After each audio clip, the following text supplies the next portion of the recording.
Jackie. Christina, are you able to change my name from the CSD Board of Ed 04 to my name? Doing it right now.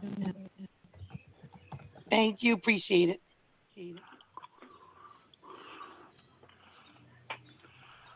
It's done. Thank you. I believe we're missing Lee.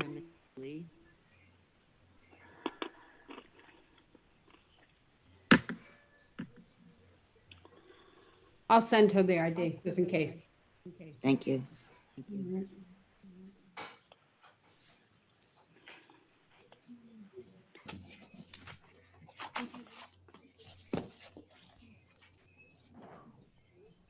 Okay, I sent it to her.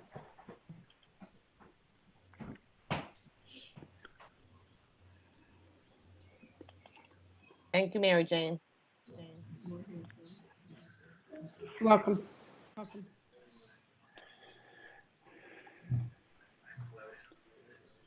Oh, she's on.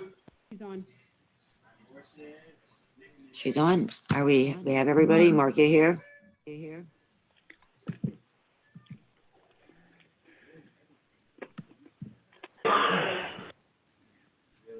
Mark, are you here? Yes. Oh, Okay. hi. Okay. All right, I need a motion and a second to move into public session. Motion by Lee, Second by Eileen. All in favor? aye. Aye. Aye. Christina, would you mind doing the Pledge of Allegiance? Sure. I pledge allegiance to the flag of the United States of America, to the republic for which it stands, one nation, under God, indivisible, with liberty and justice for all. Thank you. Christine, would you mind doing roll call? Mrs. Augulis, Present? Ms. Panico, Here. Ms. Kennedy, Present, Mrs. Napolitano Furno, Present. Mr. Warshaw, Present. Dr. Adams, Present. Mr. Kohler-Hefar, Present. Ms. Villarreal, Present. Mrs. Manzi, Present. Mr. Middleman. Present. I'm acting District Clerk Pro Temp, and we have Mary Jane on as well, assisting. Thank you. You have your speakers on and I could hear Christina echoing. So when somebody else is talking, you got to put it on mute. Thank you, Christina. I believe that there was a change made to the consent agenda. We're adding on number 26. Yes, that's correct. Okay. Were there any other changes to the agenda? Yes, I believe the board needs to vote to table on the Schedule 2, 5, F, G, H, and I. The board needs Wait. 5G. 5, F, G, H, and I. So Schedule Okay. 2, Item 5, numbers F, G, H, and I. The board needs to vote to table those. Okay. Any other changes? Well, you want to do the vote before we look at anything else? What I'm doing, Schedule 2 on recommended action. Correct. Schedule 2, recommended action appointments, items number 5, F, G, H, and I. Hold on. I would suggest that we do it when we get to that point. That's how I thought we would go forward with it. Because now Okay. it's out of order. Yeah, I would kind of stay on order. I was planning on just when we went to Schedule 2 to Okay, make those you don't want to tables. do the changes all at the same time. Correct. Is there any way they can quickly send us the MOA for number 26? It's in the exec session. It's already there, Lee. The It's in one the that Brian exec just session did? file attachment.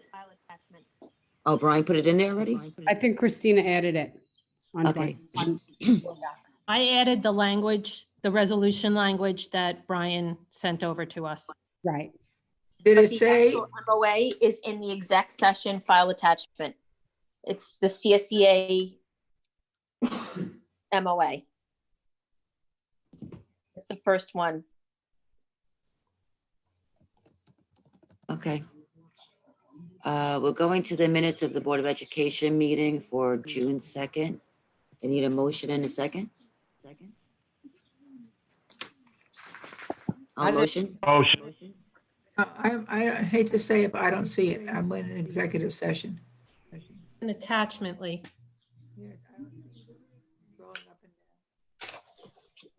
Down at the bottom, it should be an attachment.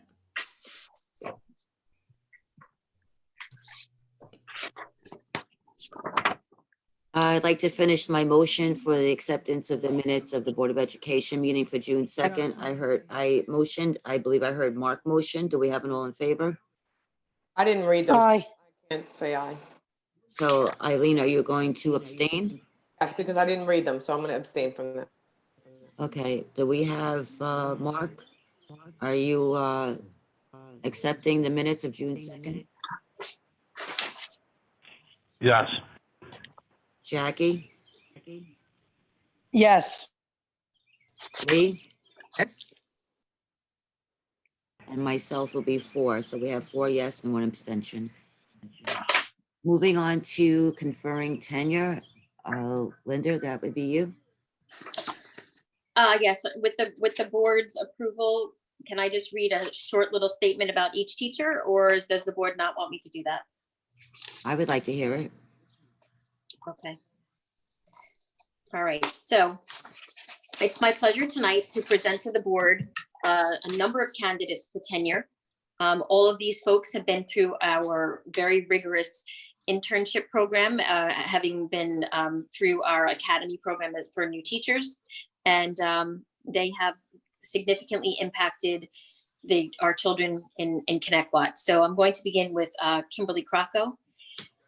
She is at Cherokee, so this was written by her principal, Miss Leahy. So Kimberly Crocco began her CCSD career 4 years ago, splitting her time between Cherokee and other elementary buildings. As a BCBA, she knows her craft and is relentless in trying all possibilities in improving and shaping students' behavior. Kimberly Crocco has shown the ability to be flexible and reflective. Her vast experience and approachableness are a wonderful support for our teachers and families. Her expertise has proven a necessary provision for our students with disabilities. She continues to build the staff's knowledge base of appropriate and positive behavior supports. Kimberly Crocco collaborates well with her colleagues and keeps administration informed. She collects extensive data on her students to inform the writing of the behavioral improvement plans and completes CSE and FBA reports with diligence. She's an excellent asset to an instructional support team, always providing suggestions for both individual and whole class positive behavior.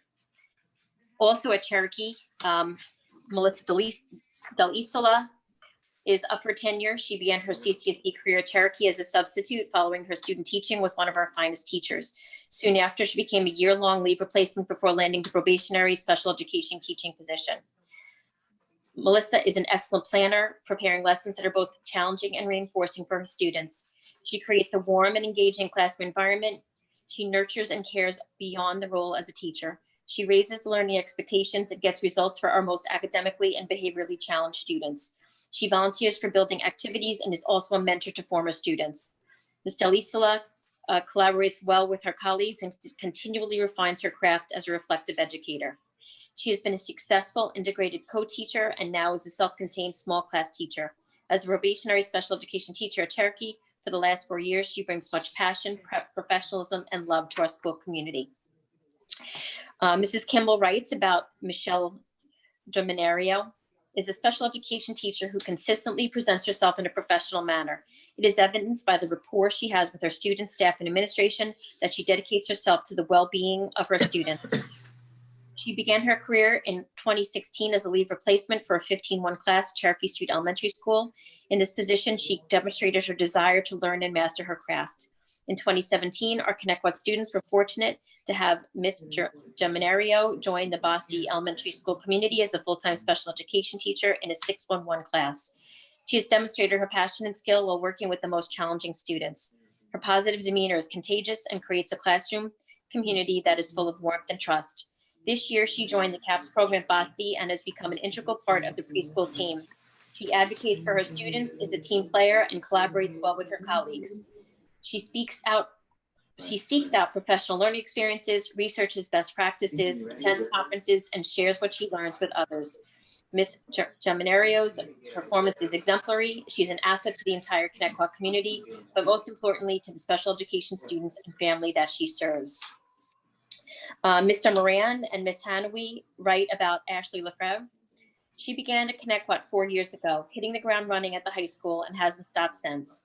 She has made quite a positive impact on students, teachers, administrators, and staff at the high school. She's a team player who goes above and beyond each day, bringing the world language and ELL departments together in support of each other in the school.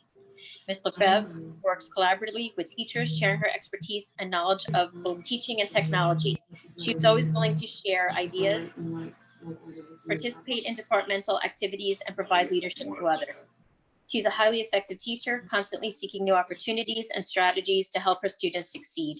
She uses creative ideas in her classroom, such as a language cafe and various cross-class challenges to engage her students. It is a pleasure to walk into her classroom to see students fully engaged, using the target language and eager to learn. There is always something new and exciting happening in Ms. Lefebvre's class, and her students are invariably the center of the activity. She's made a significant impact on the success of our students in our French program. Because of the quality of her teaching skills, enthusiasm, and her high level of engagement, more students have even chosen to learn French as an additional language of instruction. Outside of the classroom, she participates in high school related activities and events. She is the 11th grade class advisor and is always willing to lend a hand, making herself available as often as she can, and most especially when it involves students. Mr. Liccato writes about Miss Michelle Leach. She is competent and professional special education teacher who is receptive to learning the most effective methods of delivering instruction. Her lessons continually evolve as Ms. Leach strives to develop the most effective methods of instruction. Her collaborative approach complements to team teaching within her inclusion setting. In addition, she combines excellent lesson planning, structure, and organization with an enthusiastic approach. Ms. Leach is an active participant in curriculum initiatives as she invites feedback from her peers and looks for professional development opportunities to enhance her lesson design. She sets high expectations for her students and artfully differentiates instruction for a variety of learning styles and abilities. She's a child advocate and a role model for our students. Ms. Bailey at OBMS writes about Ms. Erica Piacentini. Erica came to us with experience teaching in the Bronx and a strong background in English language arts. Erica holds certifications in students with disabilities 1 through 12 and general education English language arts 7 through 12. Erica began at Oakdale Bohemian Middle School in 2016, and she has been an all-star from the start. She uses her strong content knowledge along with her teaching experience with technology to create dynamic lessons. Her students are highly engaged and empowered in their own learning. Erica finds ways to connect with her students and goes out of her way to reach them. She differentiates her instruction to meet each student's needs and is mindful of highlighting their strengths. I've been told by several veteran teachers who have taught with Erica in an ICT setting that they are better teachers because of her influence. She is simply a natural in the classroom, and her students have and will continue to benefit from her ability. Erica communicates regularly with parents and her colleagues about the well-being of the students. She contributes positively to the school culture by remaining actively involved and by always being available to participate in activities and events. Erica is the co-advisor of the Community Service Club, which is another way she offers our students opportunities to get involved in meaningful service learning experiences. Her commitment to her students and to her craft is impressive. I am confident that Erica will continue to be an invaluable member of the Connecticut Learning community and a positive influence in the lives of our children. Ms. Bailey also writes about Ms. Stephanie McNamara. After completing several successful leave replacement positions, we were thrilled to have Stephanie join the OBMS family in 2016. Stephanie possesses a range of certifications, 1 through 6 general education and students with disabilities, 5 through 9 general education mathematics and students with disabilities mathematics, social studies special class extension, and 7 through 12 students with disabilities generalists. Stephanie has taught various content areas during her past 4 years, and she has welcomed the challenge. She has dedicated a great deal of time enhancing her knowledge and developing successful instructional strategies. Stephanie's commitment to her students and to her craft is commendable. She supports and advocates for her students throughout every aspect of their intellectual, social, and emotional development. Stephanie differentiates her instruction to meet each student's needs and goes out of her way to ensure that they are grasping the concepts. She communicates regularly with her parents and her colleagues about the well-being of her students. Stephanie is actively involved in the entire school experience. She participates in activities and events outside of the school day. Mr. Liccato writes about Vanessa Perry. Ms. Perry has taught special education at Ronkonkoma Middle School for 3 years. She has a professional rapport with her students and interacts in a manner that fosters student learning. She's gone above and beyond her role as a classroom teacher and has made significant improvements in our building's website and sought out many administrative responsibilities during her building leader internship. Vanessa took interest in Ronkonkoma Middle School's history as she coordinated a variety of committees whose purpose was to involve students in learning deeper about their school and their community. Ms. Perry has sought out professional development to further develop her skills as an ICT teacher. She's had a collaborative approach to team teaching and is always interested in feedback. Ms. Perry has participated in STEM initiatives and assisted a team of students in an international competition at a neighboring school. Ms. Perry can be counted on as a point person in the building as she possesses an innate leadership ability. Ms. Kimball writes about Raven Savage.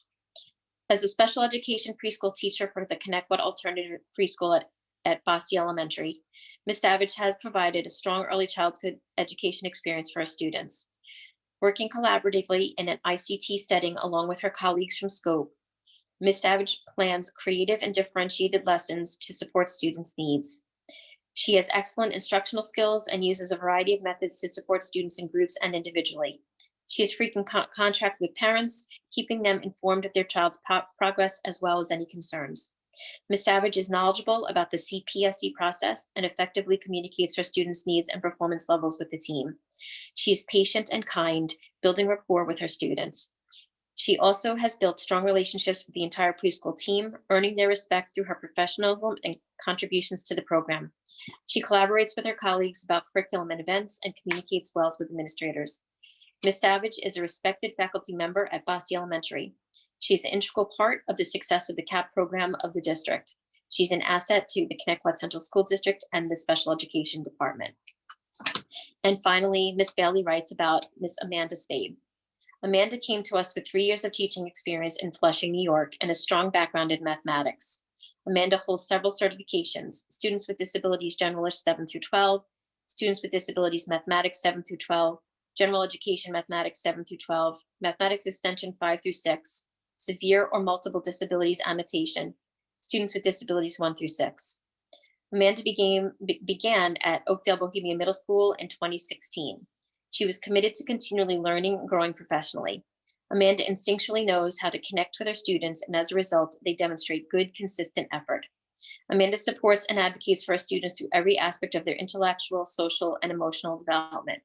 She differentiates her instruction to meet each student's needs and is passionate about helping them feel successful. Amanda is a part of a strong ICT team, and students have benefited from her extra support. She communicates regularly with parents and her colleagues about the well-being of her students. Amanda contributes positively to the school culture by remaining actively involved and by always being available to participate in activities and events. She is the co-advisor of the Community Service Club, which is another way that Amanda offers our students opportunity to get involved in meaningful service learning experiences. She has been a positive addition to OBMS and has already made a significant impact in the lives of our children. Board of Education of the Connecticut Central School District. This is the class of 2020 teachers who are up for tenure tonight.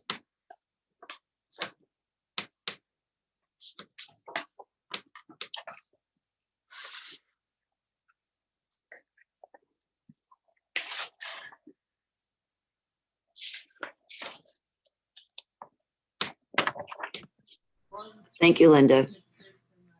We're moving on to, that was beautifully said. Thank you for all those that contributed to the beautiful sentiments that were said about those that are being tenured. We're moving on to the conferring of the tenure. Is that where I need a motion in a second, Linda? Yes. Okay, I need a motion, a second, to confer those that Dr. Adams had recommended for tenure. I'll motion.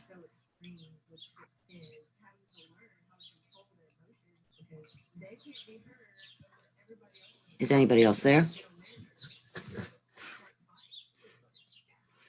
Linda, do you hear me? I can hear you. Yeah, I see everybody else in the room. I hear you, Mylan. I'll make a motion. So, Lee can second. Lee, if you'll second. I'll second. do we have an all in favor? Aye. Sorry, stepped away. Aye. Aye. Aye. Do we have 5 ayes? Yes, we do.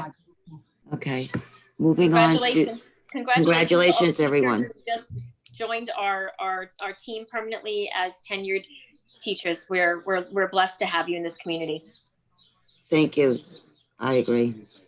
We're moving on to Connecticut High School graduation, save the date. This is a discussion item. I believe, Linda, you might have put this on. I did, and I can't find my calendar. So, I believe it was July 22nd. yes, Wednesday, July 22nd. So everybody may have read that the governor has permitted small graduation ceremonies beginning June 26th of no larger than 150 folks in total environment, provided that it is outside. That would take us approximately 10 ceremonies to get our students to graduate. And having been on the meeting with Mr. Moran and about 105 very actively involved parents and students, nobody really wants our students to graduate in separate ceremonies. So we're hoping that if we hit opening level 4 sometime in mid-July, we may be able to have a full-blown ceremony the way we normally have, even if it's potentially that we only have 2 tickets for each child if we're not allowed to go over a certain amount. So we're asking the community to save the date of Wednesday, July 22nd. If we have to have a split ceremony because we're not able to do that many folks, we were looking to do something on either Friday night or Saturday morning of that same week so that we could have a morning and an afternoon so that it wouldn't be too hot. So Mr. Moran has sent that home to the community. Mr. Moran is also planning a smaller ceremony for our kids who will not be here because they are becoming part of military service.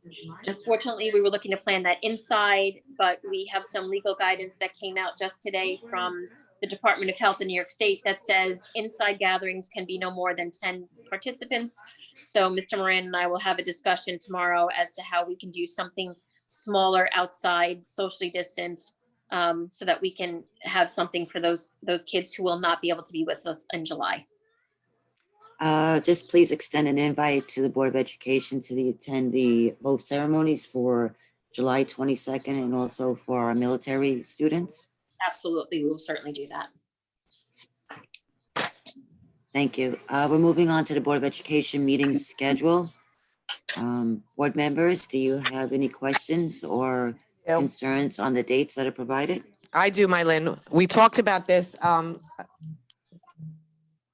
number of times, actually, that the agenda, we wanted the agenda done on a certain time so that the board had time to look it over and not the day before. What was happening is the meeting was on Tuesday and sometimes the agenda wasn't going live until Monday. That's not enough time. So we talked about moving our board meetings to Thursday. If you look at all the dates on Thursdays, none of them are affected by holidays, and we would actually have 24 meetings in the year. And then we could policy where the meeting has to be, the agenda items have to be on the agenda by, say, 4 o'clock on a Monday. This way we'd have Tuesday and Wednesday and part of the day Thursday even to look it over and make sure that we had all the information before going to a live meeting and having to table things. So I want to suggest that we move all the dates to Thursday as discussed. So you want to move our board meetings to the Thursday instead of a Tuesday? Yep, like we discussed in the last time. So that, as I just said, so that the agenda items on there and the board members have a chance to look it over and not just a couple of, 24 hours or less sometimes. And if you So- look at the date, every Thursday, there's 2 in every month that we could do and not you know, we're not affected by any snow days or holidays or anything like that. Okay, I'm trying to pull up the calendar. I don't know why I'm having issues with my computer. So we'll have to just go back to see if there's any conflict with school events, because most times school events are sort of created around Board of Education meetings.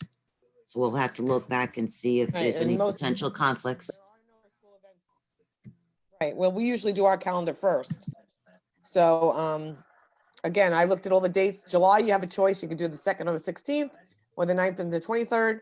August, you got the 13th and 27th. September, you got the 10th and the 24th. October 8th and 22nd. November 5 and 19. December 3 and 17. January 7 and 21 and 17. February the 11th and the 25th. March the same dates. April 8 and 22. And May 7 and 21. And sorry, June 3 and 17. Okay, does any other board members want to weigh in on the, I think Dates. we should wait to see who's on the board, to see if everyone can make it Thursday, because right now, everyone running for the board knows Tuesday. So I think we should wait on that. We can table it. Then we don't approve the calendar yet. okay, I could agree to that. I'm fine with either way. For me, I'm gonna have to take off some Tuesdays, or I'm gonna have to take off some Thursdays. It's not gonna be any more one than the other, so I'm fine with however you do it. And the only reason I'm saying that, Jackie, is so that you have time to look at the agenda minutes too. So, No, that is true. That is true. This getting it on Friday and sometimes not getting the paperwork until after that, and then I don't have time to actually go And- through it, and I'm ripping it apart all day today. It was crazy. we don't get paid for this. We don't want to do it on a weekend. And on the weekend, I don't know about you guys, but the weekend I'd like to set aside for my family. If we did it on a Thursday and we get the agenda set by Monday, then we have our weekends with our families. Mark, do you have anything you'd like to add to the conversation? Is Mark there? Mark?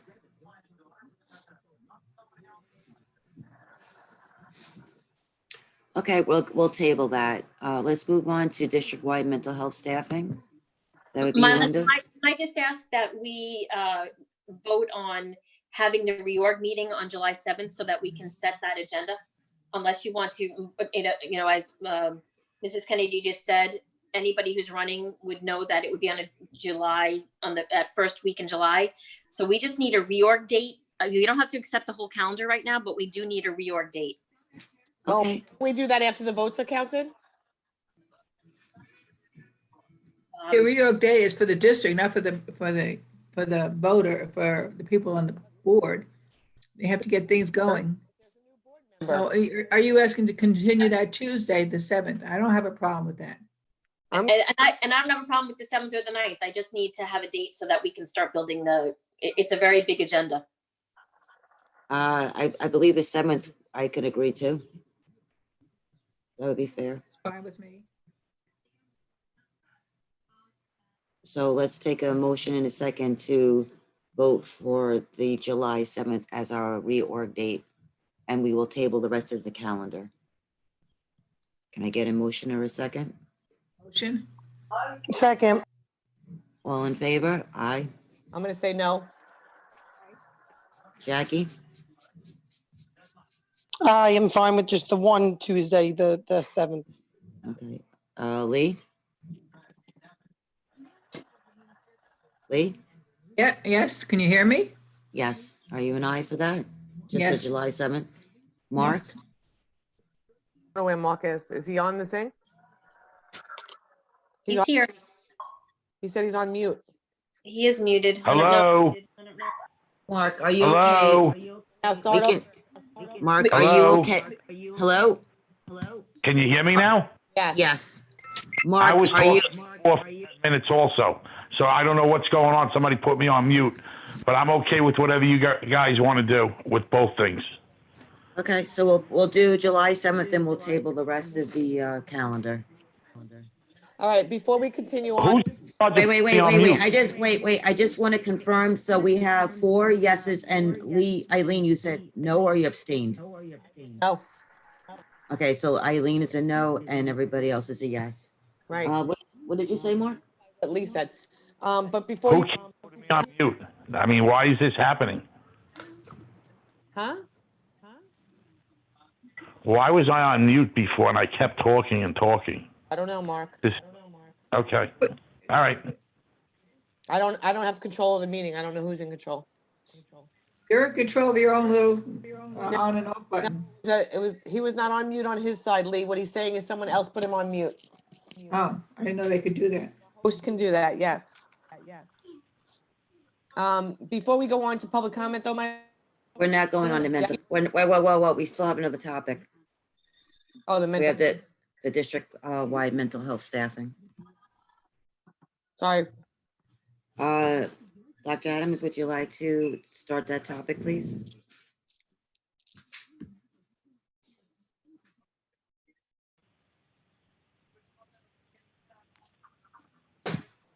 Linda? I'm sorry, it just sounded so wonderful, and I was talking to no one. There's been a question as to whether the mental health staffing of the district has been diminished in any way, or if we were looking to abolish positions in any way.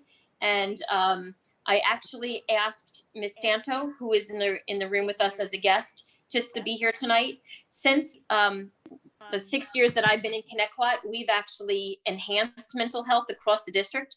We've added back some psychology positions that had been lost before I arrived. At both the middle schools, we increased our guidance counselors so that we had 1 per grade level versus 2 when I originally arrived. And that would allow our YFS worker to have a more active role with counseling with our students. And we have added additional YFS workers in the elementary buildings. And I don't know if Gail wants to be part of the discussion. I'm glad that she could be here tonight. And I know Jackie also had a question. So Gail, if you'd like to jump in about our mental health and where we are right now.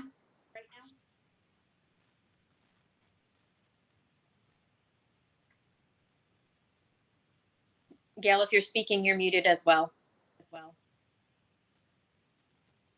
I apologize. It's not very cooperative. Good evening, ladies and gentlemen. Okay, can everyone hear me? Yes, thank you for coming. Thank you for being here. Absolutely, absolutely. So Dr. Adams is correct.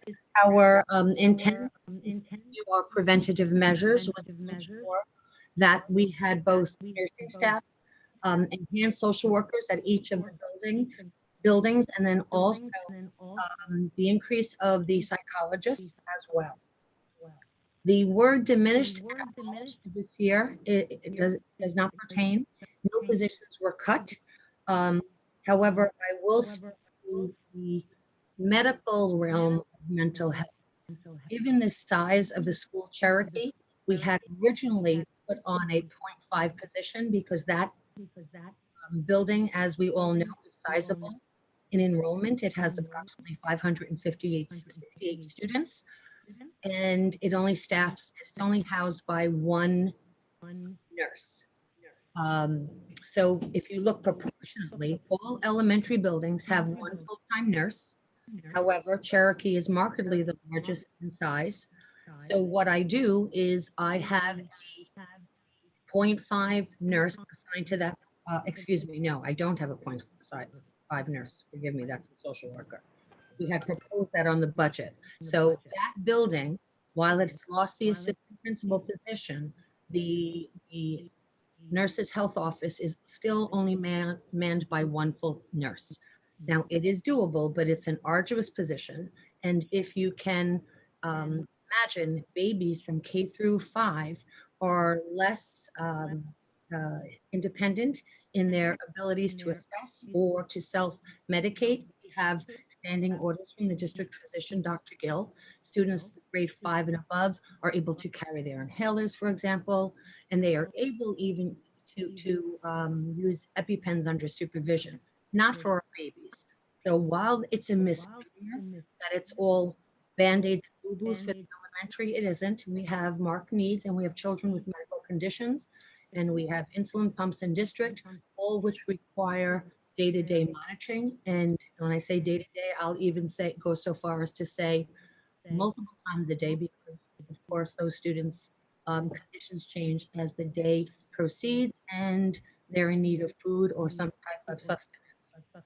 So with that said, no one has been cut, but we did have to take the 0.5, or it was recommended that we withhold the 0.5 recommendation for the building size of Cherokee this year, given the budgetary condition or status. Gail, can I ask you a question? Yes, madam. Okay, this is what I brought to Linda and the board. I actually called them up in regards to, I called and emailed in regards to adding YFS. I want to try to add a YFS if possible to where you guys would think it's necessary. I know that there are other board members who agreed with me. This is very important, especially in light of taking away some positions. We always said we wanted to increase mental health. So like Cherokee had the 1 and the 0.5. That's right. But other schools that have 200 or 300 children Right. have one. Yes. So you're So the way I see it is if you have a school that's almost 600, you should technically have two. yes, Two so- full people. At least that's what I would like to see. So if I could, I understand where you're going and you're absolutely correct in your assessment, and I could give you my impressions. Because again, we're going to look at enrollment and building size. Now, so leaving the nurses, that's one part of the mental health wheel. The social workers, you're absolutely correct. Every elementary school has a full-time social worker except for Pearl. Pearl was reduced to 0.5, and yes, it's a small school, but I needed to assist the social worker support in Cherokee because Cherokee is so sizable. So I took from Pearl, and we have 1.5, because I'm sure the board members remember that in addition to individual and group counseling and the building climate assessment and overall programmatic needs of the building, elementary youth and family service coordinators are also responsible for doing push-in lessons in grades K through 5 to meet the health requirements of the state. So they're not only pushing the classroom, which serves as a dual purpose, they can assess children, but that limits their contact time outside of the classroom. Well, So what about the other schools, like the elementary schools? I know that it's not just Cherokee. I know that, and I could be wrong, maybe you can correct me. Is Sycamore the other school that houses, and I thought it was, that houses the inclusion, the self-contained yes, it on the does. south side? Sycamore, so comparatively speaking, we're looking at a building of Cherokee, about 568, and it too has self-contained and special needs students. Okay, So what is Sycamore? That's what I'm saying is, would you before, what I had looked at was, if Pearl needs one full person, then that's fine. But if they just need the 0.5, then maybe give the 0.5 help to Sycamore, where it's right there. you mean if you I were, just feel like the distance is easier for that person to travel. And Well- also, that school could get the extra help having a 1.5. You understand? yes, if- yes. That's why I had asked clear. Linda, Yes, yes, like yes. another meeting to look at caseloads to see Yeah, if that would go. And I apologize. I'm just doing this. I thought we were going to talk more about programming, but I'm absolutely prepared. I see where you're going. Comparatively, so you're looking from Cherokee 568 with 1.5 because I take a half away from Pearl. So I leave Pearl with only 0.5. And no, Miss White has asked me, because if you look at the needs of Idle Hour, they're comparable in size, almost comparable in constitution. And there is a part-time psychologist, almost full-time. I think it's a 0.8 now in Pearl, but a 0.5. So she doesn't have a full-time person in either capacity. And I have a full-time social worker in Idle Hour. To answer your question about Sycamore, it has 419 students, and it only has one full-time social worker, but I have no 0.5 to aid or assist because Pearl has been reduced to 0.5. So if you're thinking of adding a 0.5, then that's the only way that could be done. I have nowhere to. Well, I'm actually going to ask the board, which is what I had told Linda this afternoon, and I had spoken to some of the board members separately in regards to if we could work on mental health, which I had said at the last few meetings. You Yes, gave an excellent presentation. Thank you so much for coming to our meeting a few weeks ago. Your presentation was excellent. The fact that you were able to budget that money to work forward for this year Yes. for the kids and work on their mental health and pandemic is exceptional. But Thank- what I want to do is make sure that these kids going back to school, Yes. they may have more issues or more things that they need to talk to a social worker for. Now, I know I've been told that there are psychologists in the elementary schools and there's extra help, but I know from my own experiences as a parent in some of these schools and as talking to other parents in some of the other schools, Mhm. I personally would be 100% for putting a full-time person at Pearl if Pearl needs it, because Yes. you are right. If Idlehour has it and they're very close and comparable in Yes. size, my whole point was, and I don't expect you to have the numbers because I asked for this late last, like Friday, and it's late at night. So I didn't expect anybody to have it this week. But my whole thing was if we looked at caseloads, Mhm. which school needs it? Where is the necessity? Although Well- I feel like when these kids go back, there may be more necessities in each school. Well, Madam, So- you are so correct. If I may tell you, firstly, you're astute in your distinction between roles. Whereas we group all mental health providers collaboratively together where appropriate, their roles are also distinct. Psychologists primarily mandated services and assessments, and then they assist support. Social workers are the non-mandated population, with supporting mandated cases by history, but it's a handful. So their roles are distinct. The social worker is pre-referral and pre-classification, and then the nurses do support the child in their entirety. So, and then school counselors, if I may say, we once called them guidance counselors, now the state prefers school counselors. Their primary role, although they're providing social and emotional support when able, their goal is to guide and drive the child academically, meeting that component of the child. So I'm saying all of this for a reason. I know that Pearl would benefit from a full-time because we're returning from a pandemic. And as you said, because the roles, the inherent roles of each person is different, we're bringing in, from an experience such as a pandemic, additional anxieties and pressures that we have yet to assess. And just to give the board assurance, and thank you for the recognition about Ruler, but I've been successful. I've applied, filled out the application for 9 out of 10 buildings, and we are set for a 2-year commitment for the social emotional program, which will be collaborative in nature. Each building has at least 3 people on the team, so it couldn't be a more timely time to do that. But now go back to the pandemic. At the beginning of this year, I plan to work with counselors, Mr. Bonadonna, the psychologist, and we need to do a preliminary assessment at the building is how are our children returning? And how is our staff returning? How are they going to acclimate? Remember, we were talking about stressors and anxiety. So I raised this for one reason, and I didn't have the opportunity to speak to the superintendent, but since you're asking me openly, I will tell you the area that I see the need because of the distinction between roles is one person. If each middle school were to have an additional 0.5, if you look proportionately at the high school, we have 1,900 children, and I have 4 YFS coordinators there.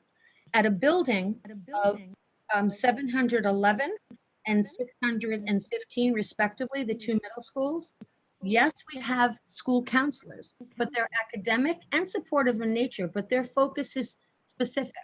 Remember, before Mr. Mancuso, I too began writing the guidance plan, fully aware of their role, but yet those people with their burden and curriculum writing, curriculum and scheduling and supporting the children, they're not assessing the immediate. They don't have the time for the immediate assessment of the social emotional well-being of those children.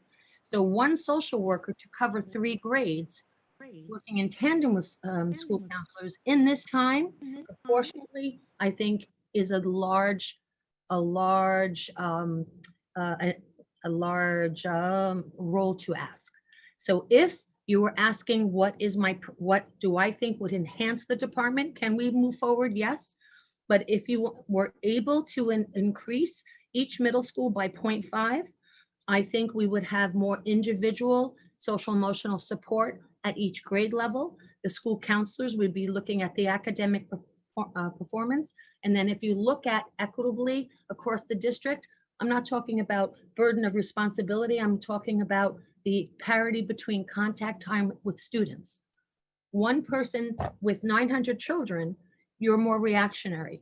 I'm trying to take the department in its continual path of preventative measures. When we go back to school, we're going to assess the re-entry needs of students and staff, ladies and gentlemen, because it's going to be an adjustment for all. There's going to be that population that is thrilled to come back and they resume a sense of normalcy, quote unquote, and a schedule. There will be other students that will have difficulty transitioning back.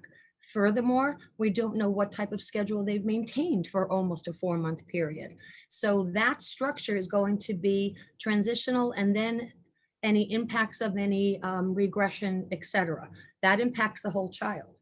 And then thereafter, we're going to immediately start this July, our training for the social emotional support to help the children and staff, I remind you, how to monitor and regulate emotions, which have been proven statistically that impact the child's overall well-being, their learning aptitude, the climate of the building, as well as the culture.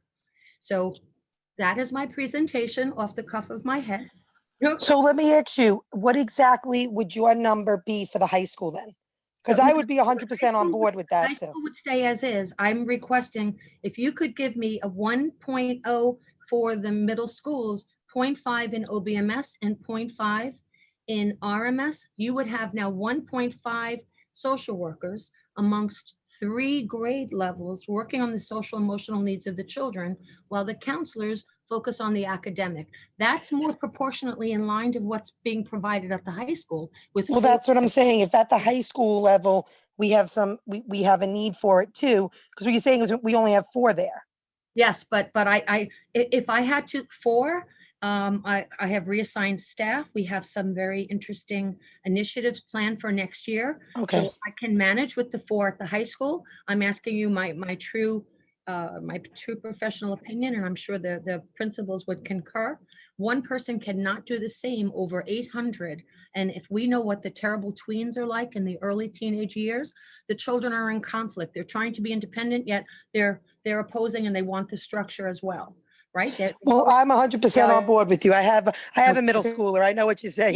Yes. So But I would say that the reason that I brought up, just so you know, the reason I was so in tune to Sycamore and Cherokee was because I had looked at the fact that if you have taken out we took the 0.5 assistant principal out of Sycamore, and we took the full-time principal, assistant principal, the positions were abolished. I just had felt that if you gave another YFS, where the social and emotional needs are going to be what a lot of, I would think, assistant principals have had to deal with these young age groups. I thought that at that young grade level, it would be beneficial for both of those schools, since those schools just lost the extra personnel.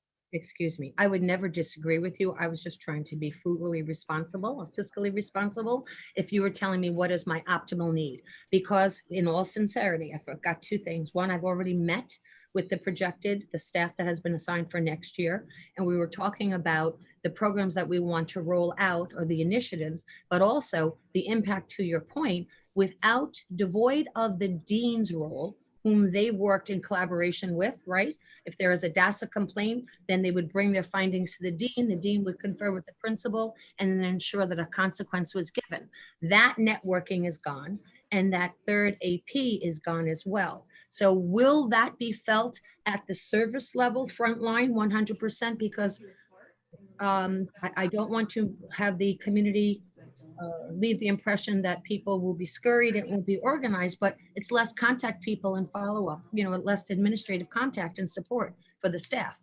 So rather than going to that point person, they will have to now look to the few that are there for the mass. So Gail, I'm glad you touched on that.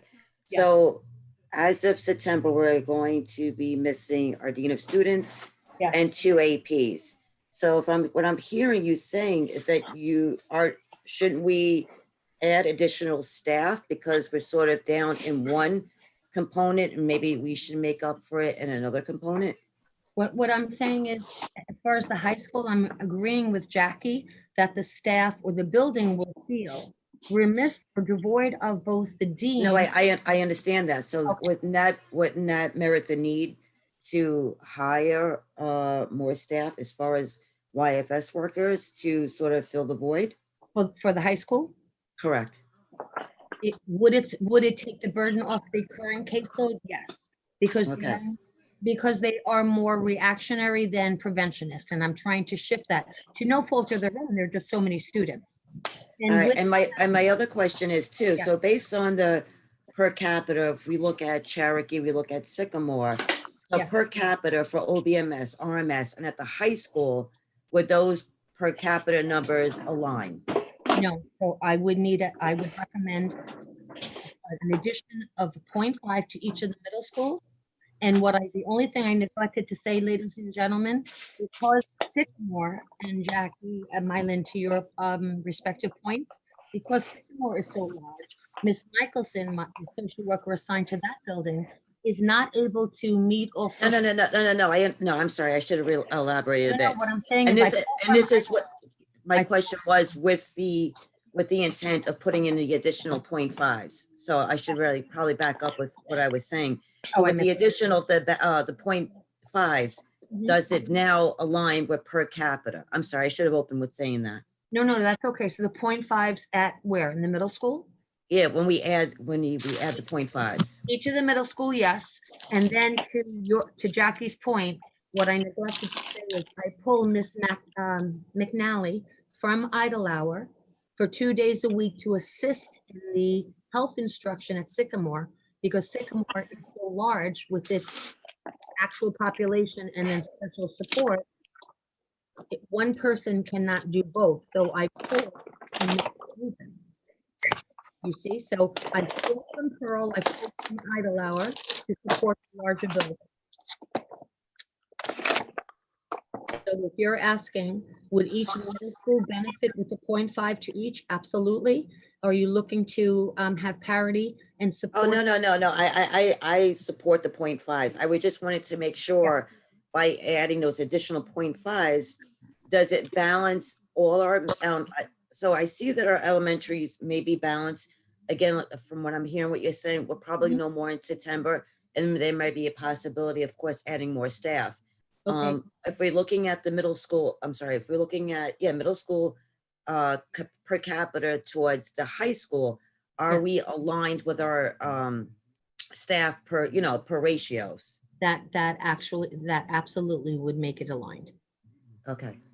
and relieve the burden of one person to meet 3 grade levels of almost 900 students in one building, or 800, yes.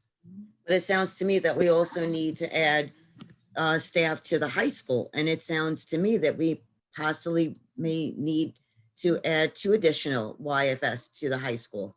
Well, it depends on the administrative structure, because the staff will absolutely be looking for administrative direction, and their networking protocol, meaning the dean and one of the APs are no longer present. So they would have to rely on the 2 APs and or the principal. So to me, that is when you interrupt or cut short that networking process, that burdens them more in bureaucratic follow-up and how do I handle this, rather than collaborating and moving to the next child. So it's far more cumbersome in trying to receive administrative support. Because the problem, I'm going to be very frank, the social workers cannot garner or cannot give a consequence, but they work in collaboration. They're the intermediary, and they provide the counseling to remediate that behavior. But No, I understand that piece. And from what I gather, the APs did serve sort of that role in some respects. in some respects, yes. So that's why I was kind of But associating it to that. Maybe I understand what you're saying, the other piece of the management, Yes, overall as a 100%. point of leadership to go to, if a child is in crisis. I completely understand that point. My concern is going into this school year, again, there's so many unknowns. We're down some staff, some key staff. Yes. And even putting one additional YFS worker at the high school may help with some of the challenges that we may be facing in September. 100%, madam. I would never deny that.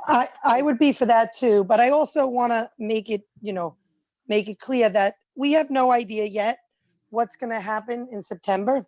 So if September, the kids go back to school, and if that is, and I'm praying that they are, but Mhm. if that is, and we can, and with no health risks, and they're able to go back, and everything is as it should be, then there is a good chance we will be revisiting, some of the administration and what needs to be Absolutely. put in place. I'm not going to say that that's not true, because I said that the day that I made some of the decisions that I made. I will absolutely be looking out for the kids. They won't be going back into school without supervision, that's for sure. Thank But you. I am for bringing in YFS regardless. Like, And even my- if that was my administration's point. put back, I would rather spend money on mental health than Yes. spend it in other places. And So- I've been saying this for months. Gail, when I met with you and we spoke, that was my big thing. I want to make sure 100%. that the key piece, that kids get back to school and they have this extra support. Some maybe support they don't have at home. And if Well, I, that's why I thought regardless whether or not we bring in maybe one administrator role, to me, that's sort of separate. Mylene, even you're if- 100% correct. I just, please understand. No. What I also want to also touch on what Jackie just said too. Mhm. We don't know what we're looking at in September as far as if it's going to be a traditional classroom setting.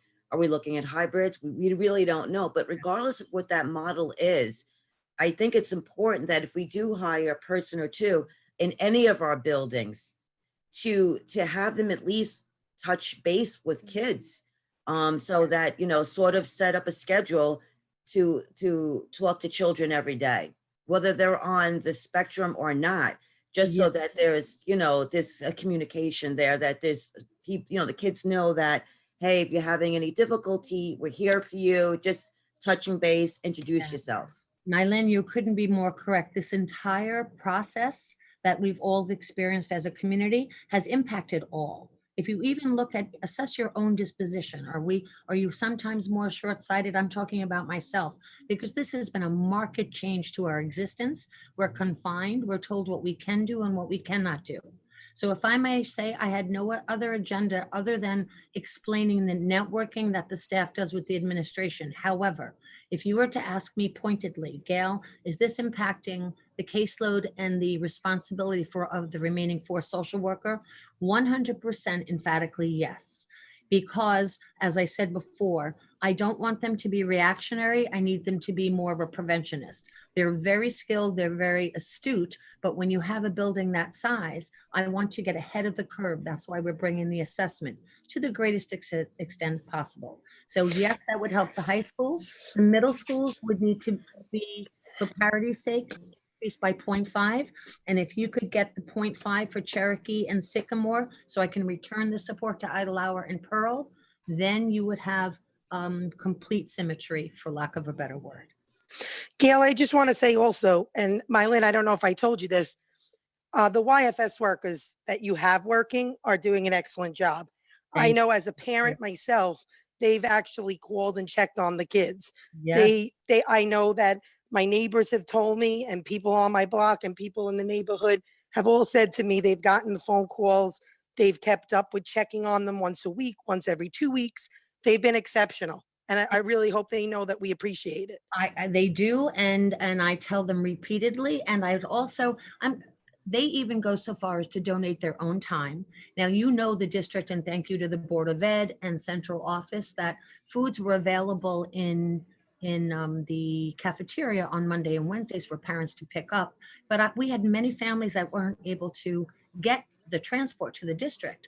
And before I was able to coordinate that, we had staff taking their own time in their own cars, delivering foods to help those families quite anonymously and without any recognition from me.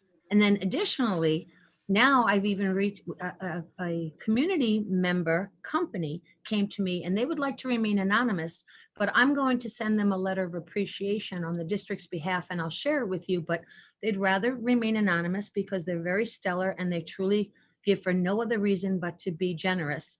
And if I tell you, we now have 15 families being brought foods from the district food because we do have staff on pay, right, being paid as far as transportation and aid. So I coordinated with Mr. Garverick and this outside agency in tandem with the high school, the cafeteria staff and that company. And the food is delivered, and we even have a nurse or two following the minibus and greeting the parents at the family. So I'd say that no recognition of my own. The staff are committed, they're passionate, and they do for the families when no one knows what they're doing. And that's the relationship that will enhance the community. So when we get them back to school, they'll help our babies more. But we have a talented, committed group. I think I wouldn't be alone in this if you wouldn't mind adding the Board of Education to your letter as an appreciation. Oh, yes, absolutely, madam. Absolutely. I'm sure, I don't think my Board of Ed would. be opposed to that. Absolutely, absolutely. And I actually know a few of the YFS workers that I've spoken to, and I know how they've gone above. I will not name them, but I know that they have gone above and beyond. They have driven out east, they have driven out west on their own time, and really, they're exceptional. Yeah. And what they've done for the kids and what they will do for the kids continually when school goes back. That's why I'm saying in this position and who and what they do for these kids, it really should be something that we look into adding so that they can do more for each child individually, rather than, like you said, having to, really, for a lack of better phrase, spreading themselves thin with each child. Well, this is the time that the need is there. So you are very astute, because if there's any time, this is the time. I think we would all agree, because our children, our babies, and to me, even someone who's 6 feet, we've got students with goatees at the high school, but they're still someone's baby, and they're returning after a market adjustment. So we need to assess, we need to support, we need to guide and direct. And the more staff to student, the lower the ratio, the more effective they'll be. Gail, I'm even for if you come up with something for the parents once school starts again, if there's something we can do for the parents, because I'm sure this has been very, very difficult for some parents. Like I said, as a parent of two, a middle schooler and an elementary child, I've told Linda and the rest of the board that it's not easy. It's not easy. They are getting rougher and harder as the summer is approaching. I can relate. I have walked the walk. Yes, madam. Absolutely. I will earmark that, and will be a discussion in our next department meeting. We do have some thoughts, though, so we are with you in that recommendation, because it will help the child, the whole family. You're absolutely correct. Thank you so much, Gail. Thank you for being here tonight. Oh, you're very welcome. Are there any other questions? Does any other board members have questions for Gail?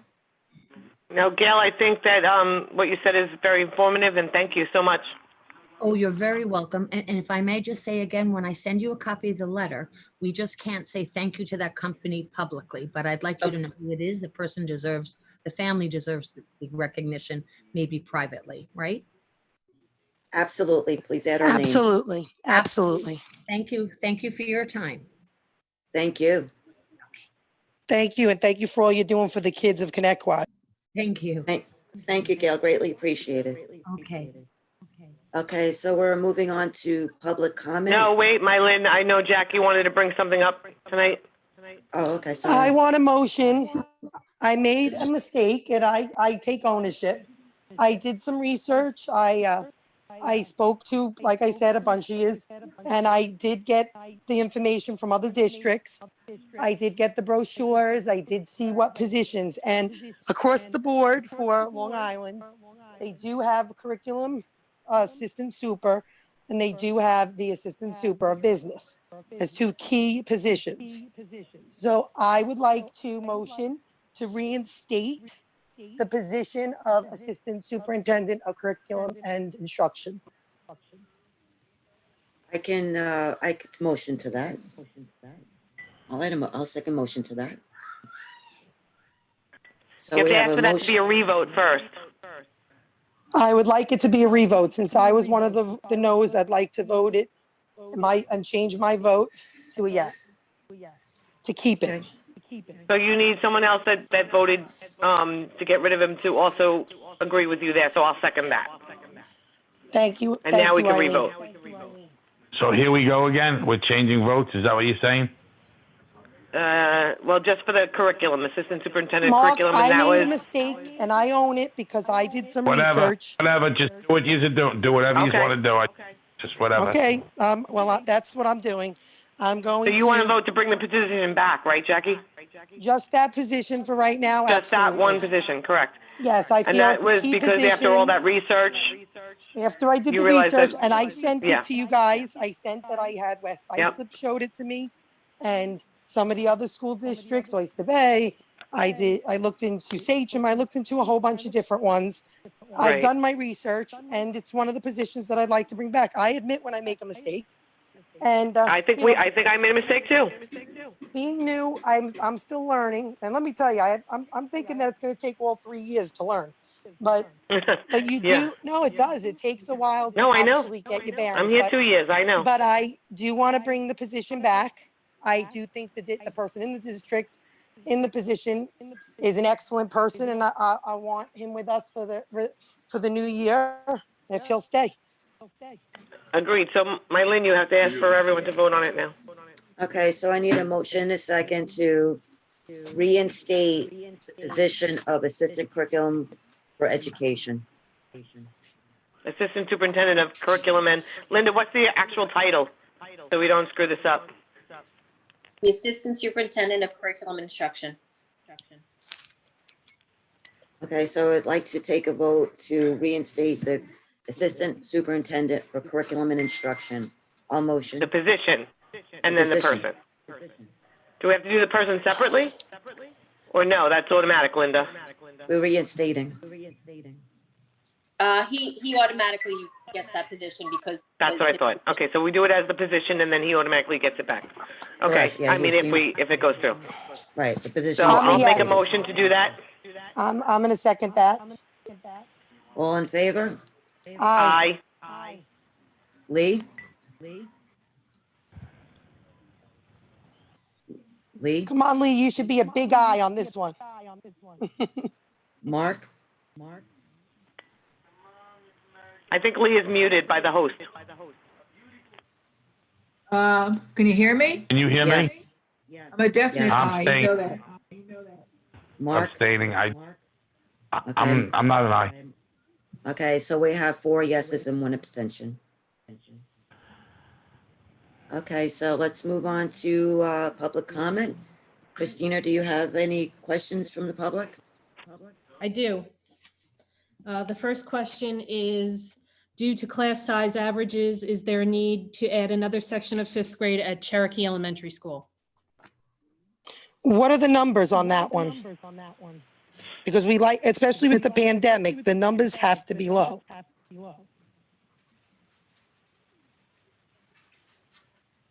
Linda, would- Linda, can you give us those numbers? Are they like, I think I remember seeing them being something like 23 or Jackie, 24, which I thought was too high. Linda should answer the question. I don't know why they know the numbers. They should be answering this question. They're the professionals. Why? I don't understand this part. So we follow the numbers and the enrollment all summer long. And when they get to a breaking point, we come to the board and ask for more positions when we need them. Right now, they are still under the budget guidelines. We have put in place for that 5th grade class, we put in teaching assistants, which is what the board directed us to do for the last few years when the number got to about 23 or 24 in each class. We've got that in place right now, and we watch all of our buildings and whether or not our enrollments are going to spike a little bit. So that's something we do all summer long, all of our buildings, not just Cherokee, we do it all over the place. And sometimes we actually collapse classes when the classes are gotten to the point where they're too few in the seats. So we will give you an update on where we are with enrollment, because really that's not something we would do right now. We would do that once we hit the next fiscal year. Well, I have a question for you. Isn't this 5th grade class one of the largest? I think it's the largest in Cherokee altogether. That are going through the system? Yeah, I There think used it's to the be- there largest used to level, be- because I know that this. Am I class- muted? Hold on, Lee, let me just finish this. I think that this is I'm almost positive that this is the grade that every year they've had to elevate a teacher with the class because of the class size. Dean or you could probably answer that. Give me a second. I'm on the PowerPoint on that right now. And right now there are 96 students enrolled moving into 5th grade. Our largest class is our 1st grade class right now, which is 103. But there are 96 students enrolled in 4 sections in 4th grade, and that would be rolling up to 4 sections in 5th grade. This year there was only 4 sections. That's correct. There used to be 1,100 kids in that school. Now there are 508. And it went down to 700, and it was that way for quite a while. And now it's down to 500, so we think it's up. Been around for a while, you realize the numbers have gone down. Well, that I don't think is the issue. If you have to do this socially distancing, how are you going to socially distance with 25 kids in a class? You're not going to I socially think- distance with 20 kids. We don't have that yet. We have been meeting as a group, a re-entry group, which is, I know, a public question that's coming up because the city put out their 3 different tiered plans, which is what all schools across New York are doing. Obviously, we're planning to be back full. Realistic or unrealistic, we're not sure at this point, but we're planning our regular opening. However, it may be that we've done our measurements in our classrooms, and most classrooms will fit 12 to 13 people if we have to socially distance, which would mean we would either have to do alternate days, alternate weeks, AM, PM sessions, but it really wouldn't matter if I have 20 in the class or 24 in the class. We would still have to break the class in half if we need to socially distance. And then, of course, if we're not allowed back at all, we would have to look at distance learning, which Mr. Middleman has been working with the CTA to discuss what that would look like in the fall. So we're looking at all 3 of those permutations, as well as every other school district on Long Island. And we will continue to look at class sizes and come to the board if the class sizes get to the point where they need to be broken into another section. We actually, I thought, spoke last year about trying to keep the number under 22. And I Great. actually am more for 20, whether it's Well, Well, I fourth, think fifth that's a grade, budget third guideline grade. discussion, Jackie. I think that we have to put that through on the Elementary. budget guidelines this year and change that when we do Yeah, the budget I guidelines. like small class sizes. We all know this, especially agree. for our elementary kids. These kids are going to be coming back to school after a pandemic, and they're going to have special needs. Some who've never had special needs before. So I'm asking for us to look into across the board, equity across the district for every elementary school to bring the numbers down a bit. I think we have the teachers to do it because this is exactly why I didn't want to do any sort of excessing, because I said I want to have smaller class sizes for the Exactly. younger students, especially during the pandemic. I know everybody thinks I like to hear myself talk, but in reality, this is what I've always said I believe, and I've stuck by it 100%. So we did the math for you at one board meeting. It was a while ago. If we went to 20 as our cap class size for elementary classes, we would need to hire 20 more elementary teachers. So that would be a significant impact to the budget. We looked at that for you folks. Staffing is dependent on their content area and what their certification is. So it's not like we can take an English teacher from the high school when the class sizes get too small and say, go teach 5th grade. We actually gave you that number, that it was either 20 to 22 additional teachers in order to get all classes under 20.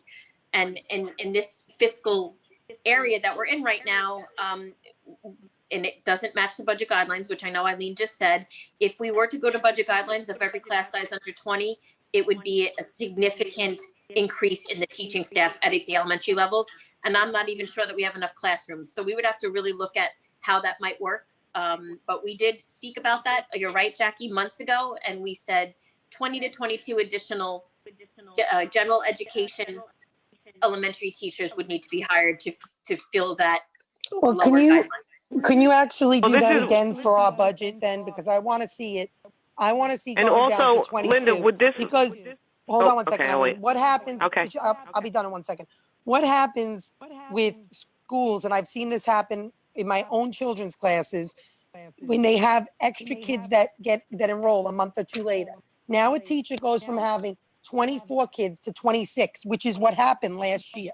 Last year, there were elementary schools with 26 kids in them. That is unacceptable. I don't care if that's the budget. I don't care if that's the number that they say is lawful. What's lawful and what's right are not always the same thing. Agreed. And what I was going to say, Jackie, is also that's where we should look into the rezoning instead of the whole John Pearl closure. Are there extra classrooms there? Maybe we could rezone some and you know, have some extra classrooms to lower the class size. I asked for that last September, Linda, to you. I had asked to do the rezoning, if you remember, and you told me it had to be sent out or something to another company. That's one of the things that you request as a long-term longitudinal study of live births and what the enrollment might be in the district within the next 5 to 10 years. That was something that was done by BOCES a few years ago. We did send that to you folks. Probably needs to be updated if that's something that the board is interested in moving forward with. I would just need the approval to go to BOCES and ask for another study on live births and enrollment out for the next 5 to 10 years. Well, we have a lot of money that we want in reserves. Maybe we should budget some of that in there. I think we should do it because I think with everything going on, it would behoove us to know what in the climate of everything, what's going to happen 5 years from now. If you're, Lee just said it, that Cherokee went Why down don't from we wait? 1,100 to 500. Linda, what Why don't we- normally is Well, that- we should wait to see if the budget passes first. Linda, well, normally, what does that study cost? I would have to look that up. It's at least, I don't really want to give you a number because I think it's 11,000, but I have to really look it up and I'd have to ask BOCES what it would cost. Okay, would you be able to just go get an estimate to see, and then we'll see if the board will be interested in doing this? Yes, I can certainly find out the cost. Thank you. Was there another question from Great. public comment? The next question was mentioned by Dr. Adams, and the question was, are any of the blended models of in-school and remote learning that New York City is considering being discussed for Connecticut? So I've already answered that. All 3 of those models are being discussed. The next question is. Hey, can I just go back to that one? I want to just add on a question to that. So when they talk about the hybrid as potential platform, does that include, say, a camera that's focused on the classroom whiteboard or technology? Is that another means of a platform added? When you talk about the hybrid? So the question is, while there's 12 kids sitting in front of the teacher, is the teacher live streaming to the children that are home and vice versa on the alternate days? That's a correct. discussion that we would really have to have with the CTA leadership. There's also some issues with that as far as if we had multiple families, multiple children in the same family and having that live stream all the time. I don't know if everybody's Wi-Fi can handle those kind of live streaming. So we have to do a lot of research into whether or not that might work, or it's a teacher videotaping a mini lesson, and that mini lesson is more like a flipped classroom where they do a mini lesson for 20 minutes and those kids can see that over and over and over again. And then when they're in front of the teacher, they are doing more differentiated instruction, more small group lessons to go over what they learned on that video. That's another discussion. So all of these things are being discussed and talked about. And Suffolk County SUPES are coming together to put together their guidelines and the things that they believe will help make our students successful if we were to need to open with a hybrid, or if we were opening with a completely distance learning platform. They're working on that together to send that up to the governor as we speak. Linda, so these talks are already happening with the CTA?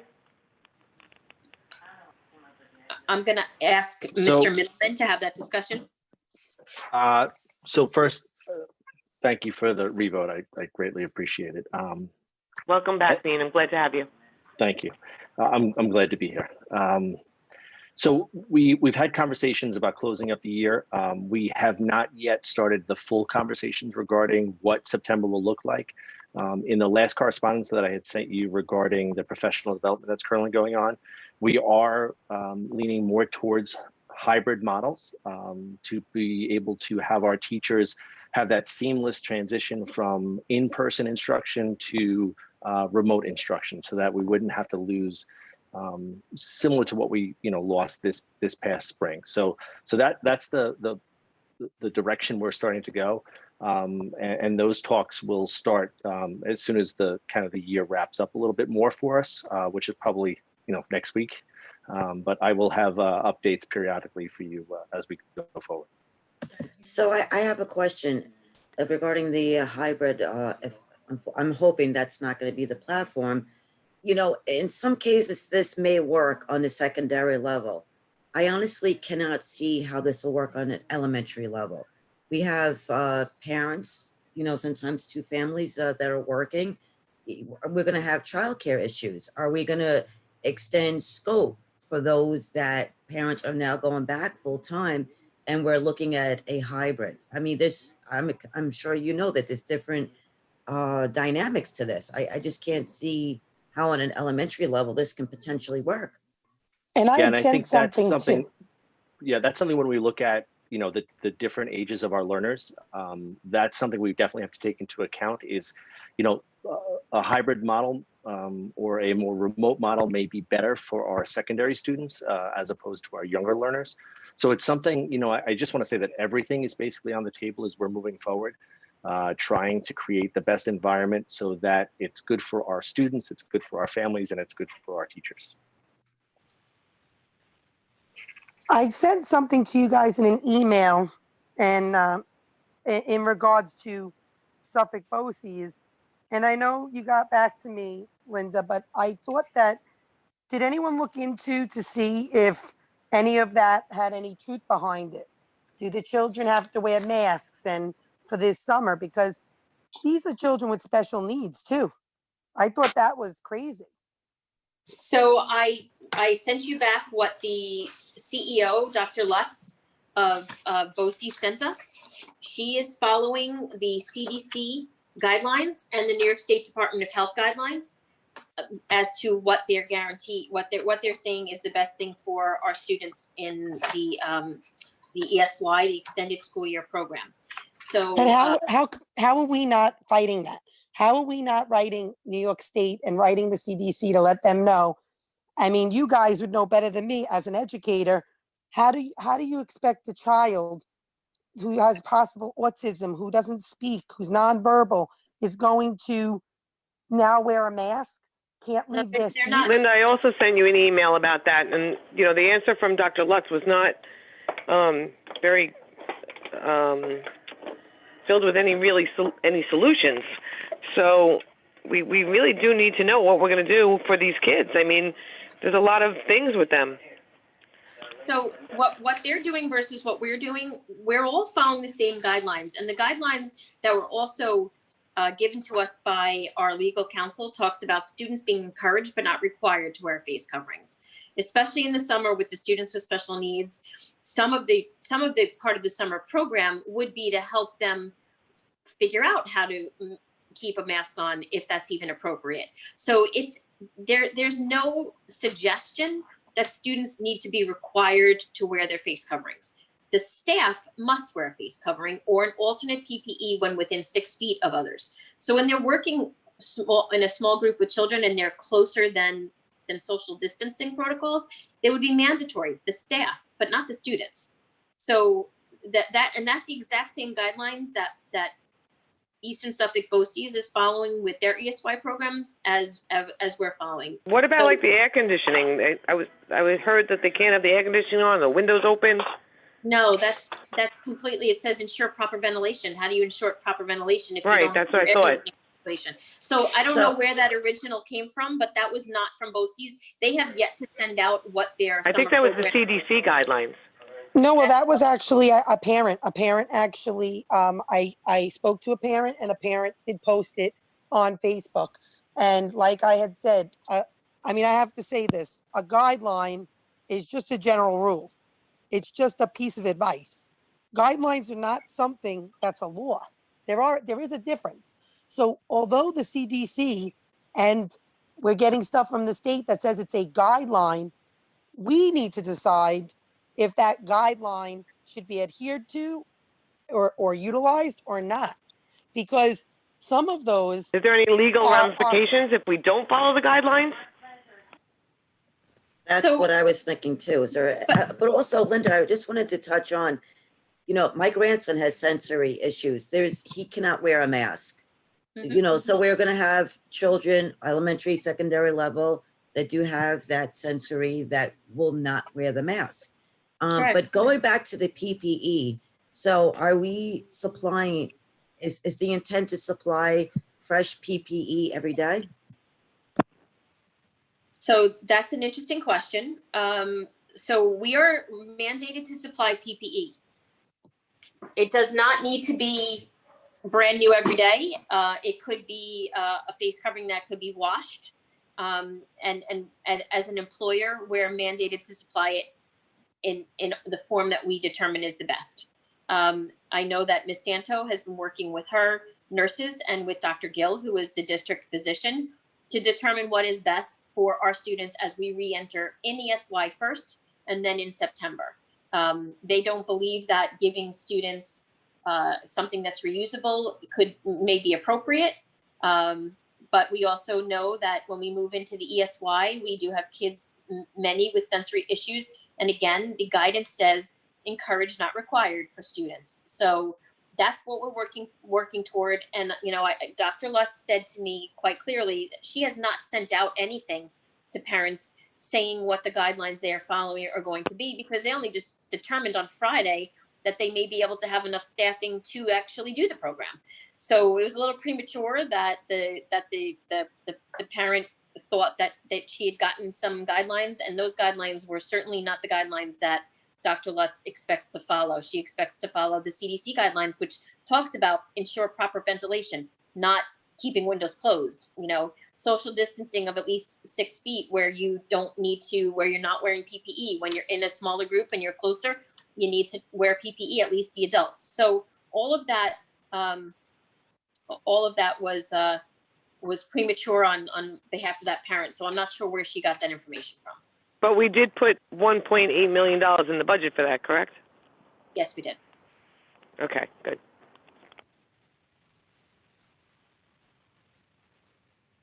That perfectly leads to the next question, which is what is the status of the CAP summer school program?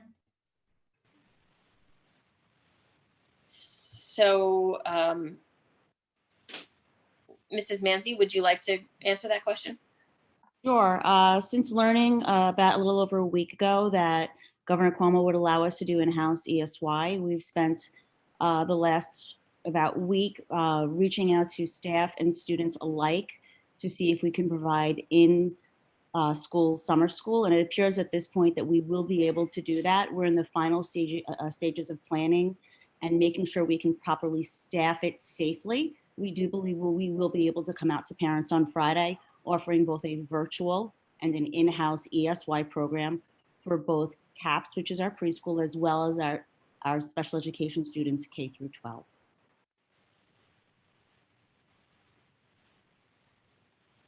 The next question is, will there be a second vote if the budget fails? And is there a second budget in place?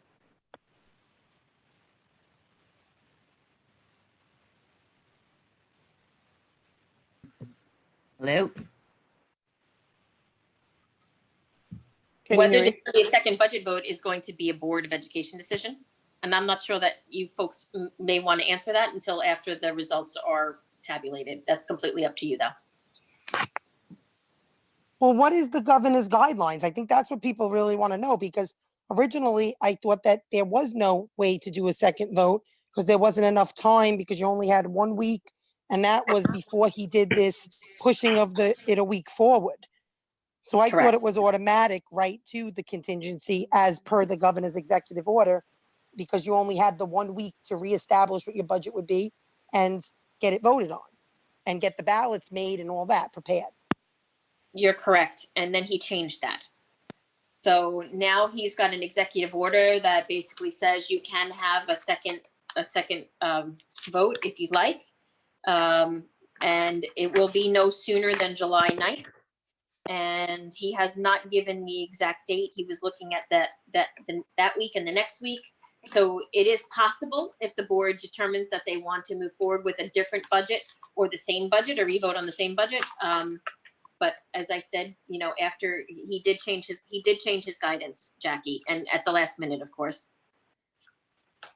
Okay, There's perfect. also a petition from NISBA, that's the School Board Association. They're petitioning to Governor Cuomo's office that if revotes after July 9th are possible, if they could possibly be in person, because the turnaround to do absentee ballots again for 30,000 voters for us would be really impossible with that time frame once again. So everything is changing day by day.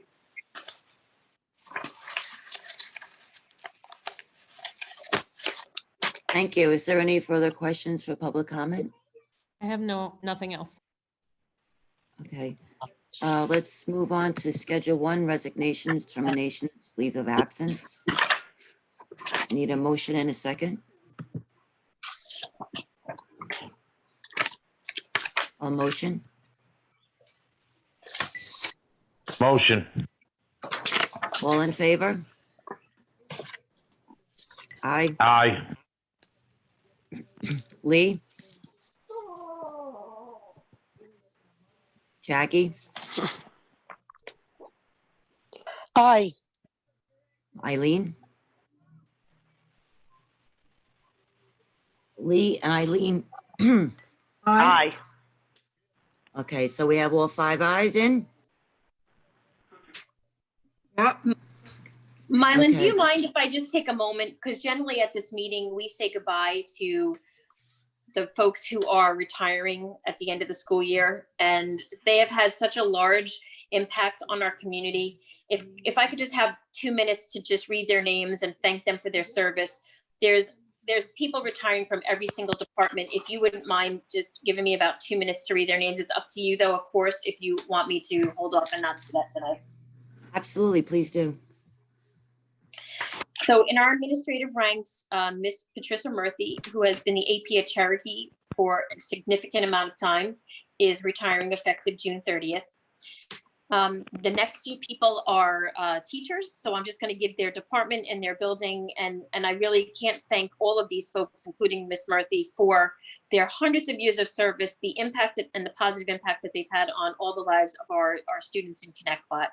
And I really just want to thank them. So Donna Barclay, who's a special education teacher at Cherokee, Rosemarie Baldy, who is a YFS worker at the high school, Yvonne Bender, who's a nurse at the high school, Robin Benincase, who's a special education teacher at RMS, Elizabeth Byrne, who's a special education teacher at the high school, Patricia Dow, who's a reading teacher at Duffield, Laura Getman-Bacca, who is a speech therapist at Idle Hour, Penny Graziano, who's an elementary teacher at OBMS, Kathleen Martinez, who is a nurse at RMS, Jane Murphy, who's an elementary teacher at Slocum, Rosemarie Ellers, who's a reading teacher at Slocum, Kathleen Hopper, who is a nurse at Cherokee, Dawn Long, who is a special education teacher at the high school, Kathleen LaPerligo, who's a librarian at Cherokee, Barbara Menino, who's an elementary teacher at Sycamore, Eileen McGinnis, who's a foreign language teacher at the high school, Gail O'Connor, who is a nurse at OBMS, Lorraine Pincus, who is a YFS worker at OBMS, Loretta Powell, who's an ENL teacher at Slocum, Loretta Rodriguez, who's an elementary teacher at Sycamore, Pearl Schwartz, who's a speech therapist at Sycamore, Patricia Snydstrup, who's an elementary teacher at Sycamore, and Claudia Stern, who's a family and consumer science teacher at RMS. Those teachers have made immeasurable changes in our children's lives and in our community, and I thank them very much for their service. We have clerical retirements. We have clerical retirements as well. Patricia Bonnicum, who's an account clerk at district office. Mary Jane Buddy, who retired early this year, district clerk at CO. June Erickson, who's a senior stenographer at OBMS. Jeannie Garcia, who is a senior office assistant at Boston, Karen Gialanza, who's a senior office assistant at RMS, Donna Griffo, who's a senior office assistant at the high school, Gabe Licciardelli, who is a system network specialist at district office, and Janice Mortati, who's a senior office assistant at OBMS. We also have the following custodial retirements: Marie Saramello, who's at RMS, Kevin Fox, who's at the high school, Jane Poggio, who's at John Pearl, Thomas Roberts, who's at CO, and Craig Ronson, who's Buildings and Grounds district-wide.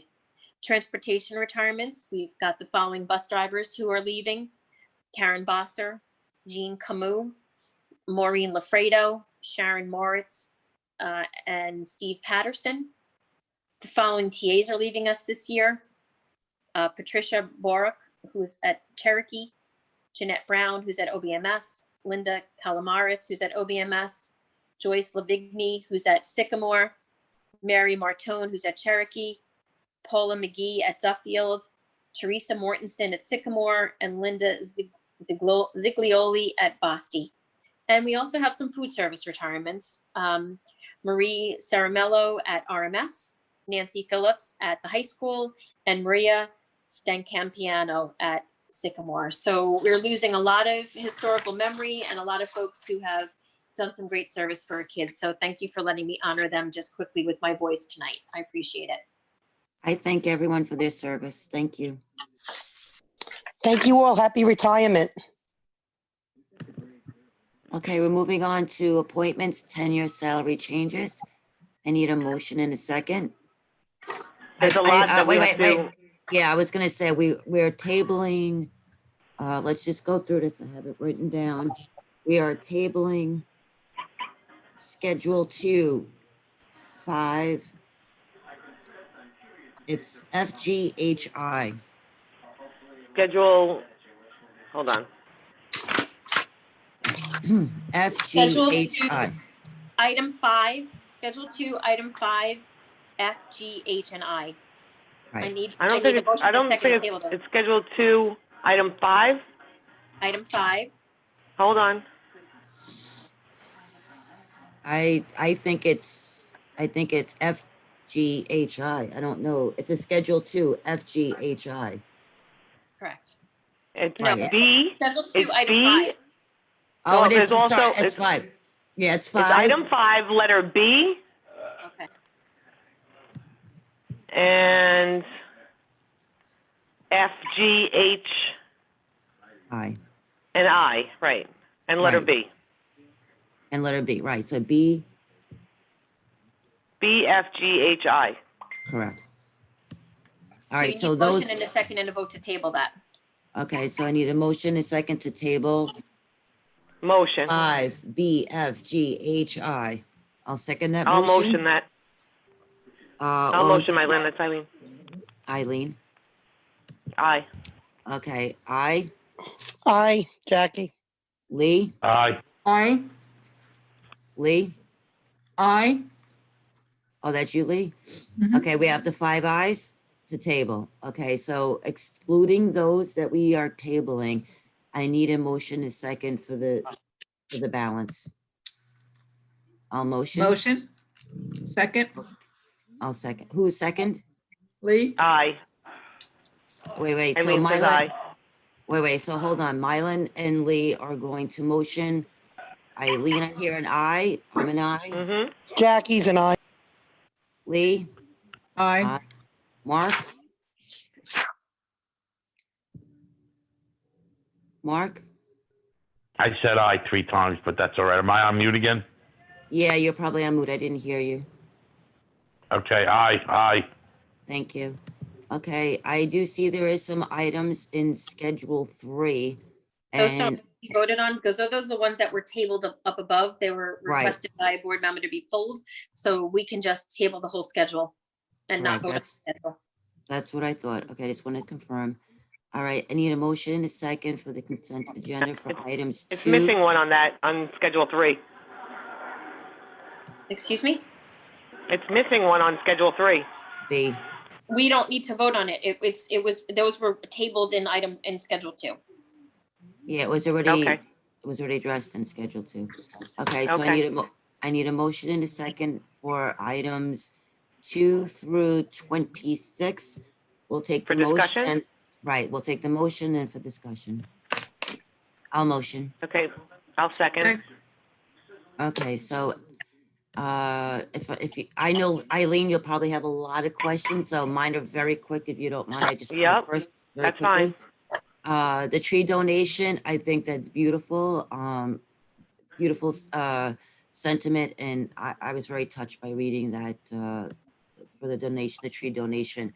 The American Lifeguard textbook. We're offering lifeguard courses, Linda? Yes, but yeah, Mr. Middleman will answer that. So for the first year, we are offering a lifeguard certification course as part of our physical education classes. And we're very excited. We have one of our physical education teachers who is a certified instructor. Students they'll receive the American Red Cross. Once they pass the test, they'll receive the American Red Cross in lifeguarding, CPR for the professional rescuer, AED, and first aid. Okay, and thank you, Dean. My last, actually, it's more of a comment for number 4, subject transportation 2020 scholarship. I just want to thank the transportation for their generous scholarship opportunity for our children. It was very generous. So, Eileen, you're next. All Can I right. ask, can I go back on what, before you go, I only have I'm one up thing. now, Lee. It's my turn. It's gonna be a My half turn. hour. I do I'll like be to hear 2 myself seconds. talk. I know. Yeah, so, yeah, I'm sure you do know that. The tree, I did ask about it being a native to Long Island. Will it have any extra cleanup associated with it? What if it dies? Like what happens with the plaque? I just have those questions on that, and I think it's an awesome donation. I just had questions on that. Well, I can help answer some of those questions. That tree, even though it's known to be in Washington, can grow here now because of climate change. I work for the Arboretum, and they're bringing trees that normally do not survive here now. They're planting. So in terms of the tree, I think it was a very good choice, very pretty tree. But does it bloom? Does it have extra cleanup? These are the questions that I want to know. Are we going to be, is it going to burden It's a cherry buildings and tree. grounds? Not really, no. Is it those pink flowers? They blow away. It's very pretty. Is it the pink flowers? No one's answering me Yes. here. Is there extra Yes. cleanup, though? Don't you have to clean up those pink flowers that fall all over the place? When they mow the lawn, it'll be cleaned up. John, is that a problem for our custodians? I don't envision it being a problem. We can absolutely find a location where it won't be an impact at all. Okay, and what about, like, if sometimes trees get diseases and they die, what happens then with the plaque and all that? Because I'd hate to see, that just disappear too. That's one of my concerns. So anytime we have a plaque of and there's a couple of them throughout the district, and trees have not made it, and the plaque remains, on site, and there's no tree to, commemorate it. I mean, it wouldn't be a difficult thing to go back and add a tree in the future. A small tree is not really all that expensive, so I could, if that were to occur in the future, I could certainly reach out to the board and verify that they don't have a problem replacing it as need be. But I don't see it being an issue. Okay. The textbooks, this is probably you, Dean. I think Lynn just brought it up. I did ask that in my email today, and you did answer me that the course takes place during the student's normal day. How many kids are signed up for this, though? That's the only number I don't have for you. I will get that for you tomorrow. I have that number. Oh, okay, good. There are currently 30 who have requested the class. Okay. All right. And then it's, what happens to the kids that were, that are supposed to go in the pool area, that's, when they have swimming? Is that scheduled around that? Like, yeah, so it'll be. How does that happen? be scheduled during the day as part of the regular physical education program. So it's, it's one of the spaces that we do use with, we do our ninth graders as well in the pool. But there is enough throughout the day to be able to schedule that into the program.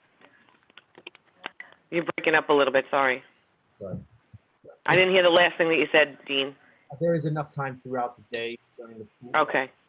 To schedule it during. Okay. There's also multiple lanes in the pool, so lifeguarding class would not interfere if we needed to put another class in at the same time. Can I Okay, ask a good. question off that one real fast? Because it's my only question, Eileen. It's still my time, but yes. Only because I'll forget. It's my one question. If you guys, Dean, this is probably for you. If you're able to do this lifeguarding class, which I think is great if the kids are interested and it's something good to have, why aren't we able to do a CPR class and get these kids all certified in CPR, which by far they will use in their future? Well, that's part of the law now. We have to do that, Jackie. I don't think that they get CPR, like the real No, we're CPR supposed to do that certification. in the health classes. No, that's supposed to be done in the health classes. They get trained, but they're not certified. Oh, Yeah, trained, so- right. They're So trained in that's CPR. that's what I'm saying. Why can't they get the certification? I get it. We have to get trained every few years. Why can't the kids get that training? Even if it's just once and they get certified once, it looks great on a resume, or it looks good for their colleges to say that they have this. I'll look into that to find out what the additional requirements for the certification, what the cost of the district would be, and if there's any additional training for our staff. So I will have that. Perfect. Thank you, Dean. Don't they bring that dummy in? It's the bodies that they use. Yes, Lee. They do that now. Okay, can I finish my questions? Is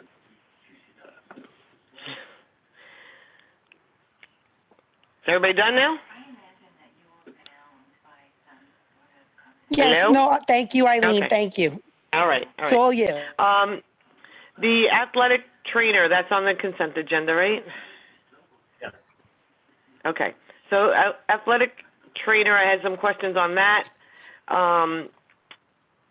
Do we pay the AT through our, no, we pay it through a company that we contract with. And how many ATs are there? How many do we have? Because we have sometimes multiple games going on at once. You said that they're at all practices and games at the high school. What about away games? What about, how many are there to be at all these different fields? So we have one that works with our high school. They are stationed at our high school. They go between the fields for practices. And students go to other locations for contests.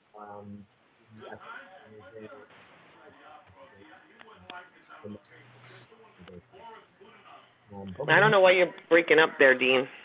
It's better. I'm not hearing Dean.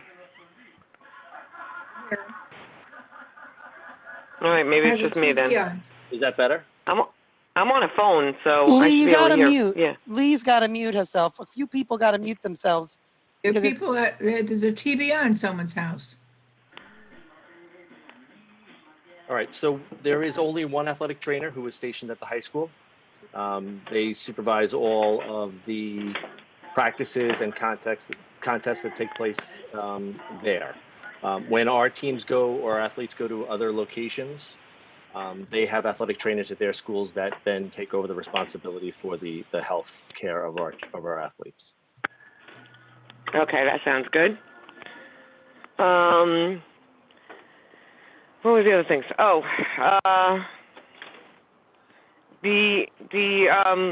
one of the bids, and this is probably John Allen. One of the Okay. bids for athletic uniforms. Not me at all. Oh, okay. Oh no, then That's I don't know me. who this is.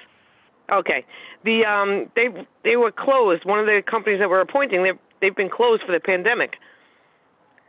What's going to happen if we need uniforms? Are they going to be backed up, or did we check into all that? Yeah, I'm unaware of, I know there was one question that you had sent regarding a closure. Yeah, but that that's was, the I same think, one as, the sporting goods, the Lao Sporting Goods. it has the same last name as other people. Yes. Okay. I will find out about that. I was not aware of them being closed, but There was a news article, a big news article, and they were interviewed in it, saying that they were closed and that they had the stock, and yeah. I'll find out from Mr. Mallory and get back to you. All right, good. And then the other thing is, what do we do with the uniforms after each season? Do the kids keep them? Do they turn them in? If they're turned in, what's done with them? They are turned in, and we recondition them so they're cleaned and repaired, Okay. and then sent back to the district for that next time the students would use them. Okay, so when we buy new uniforms, it's to replace ones that were not able to be cleaned and reconditioned? Yes, and at times we also then cycle those through some of the other other levels, whether it be JV or middle school. Okay, good. The elevator bid it looks like we only had one. That is correct. Why? Well, if you look at the memo that Joanne Sharrett, the purchasing director, put together, she reached out to a number of contractors and was not able to solicit any interest for them to respond to the actual bid for the district. So we have one of two choices. We could deny it and not award this, or we can use a county contract of which there is an elevator company on, but the rates that they charge are more substantial than the rates that we were getting from this Eclipse elevator service. Okay. So, you know how I feel about the bids. No, I do, Eileen. The problem we run into is, no matter what we do, when we do a bid, we have to take an action on it. So even if I only get one response, we still have to take an action on it, either to approve it because we've done our due diligence and we've checked on it, or two, the board has to reject it. But either way, an action has to be made on that bid by the Board of Education before we can do anything. Right. And I'm going to pull it for a separate vote, but it'll probably go through. But I'm just going to pull it for a separate vote because I have to stay consistent. Totally can appreciate that. I absolutely can appreciate it.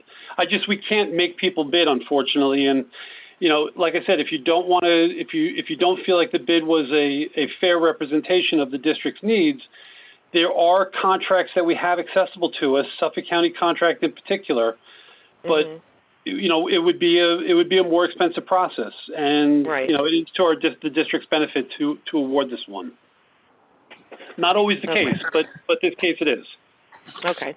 Eileen, the recyclables. Can you excuse me 1 second? Can you just excuse me one Sure. second? The items that you requested us to remove for separate votes have been removed and are on K, just so that you're aware. So you asked us to remove some items. They are so K. They've already been all done. Okay. So then I'll just ask my questions for the public. So that's good.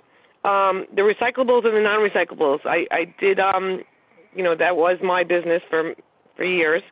And I'm not really happy with the company that we chose.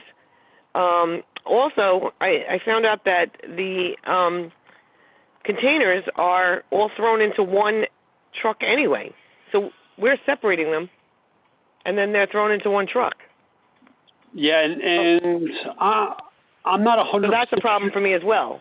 I'm not sure on that, though, because we have different days for pickup, so they don't pick up, like at the high school, we have 4 containers behind the building. They don't go down the line and pick all 4 containers up.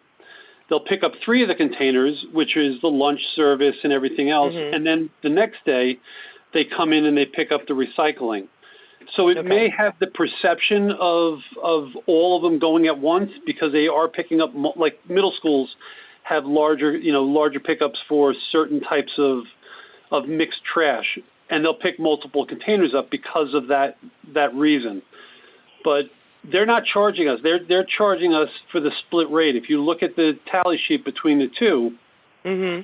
they are giving us a pretty good number. And I think if we went back 3 years ago, and I apologize for not digging into this a little bit more, and I just have not been at my desk a lot the last couple days, but 3 years ago, we actually changed the process by which we throw out our trash. Everything used to be mixed trash 3 years ago. And through Joanne Sharrett's, purchasing office, they redefined the entire scope of work so that we do have the single stream recycling now. And it resulted in a substantial discount, reduction for the district. We're in that same category now. We were able to get 2 responses. We couldn't get any others. Right. I did see some of your concerns. Mm-hmm. I didn't have a chance to investigate them to that extent, but I can tell you that every container has their name on it. I've never noticed or seen any kind of subcontractor involved in the school district. I'm not sure if they do it elsewhere. I didn't get a chance. Is it a sticker or are they magnetics? No, they're painted on. Okay.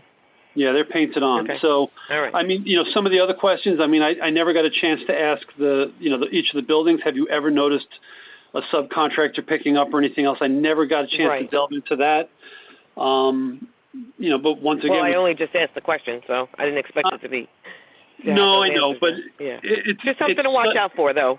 I know, but it's such an important, it's one of the more important things. July 1, we don't have somebody picking up containers if we can't approve somebody, and it's a tough one. And I can appreciate your concerns. I do. I don't even think I said to pull that one, so we're okay.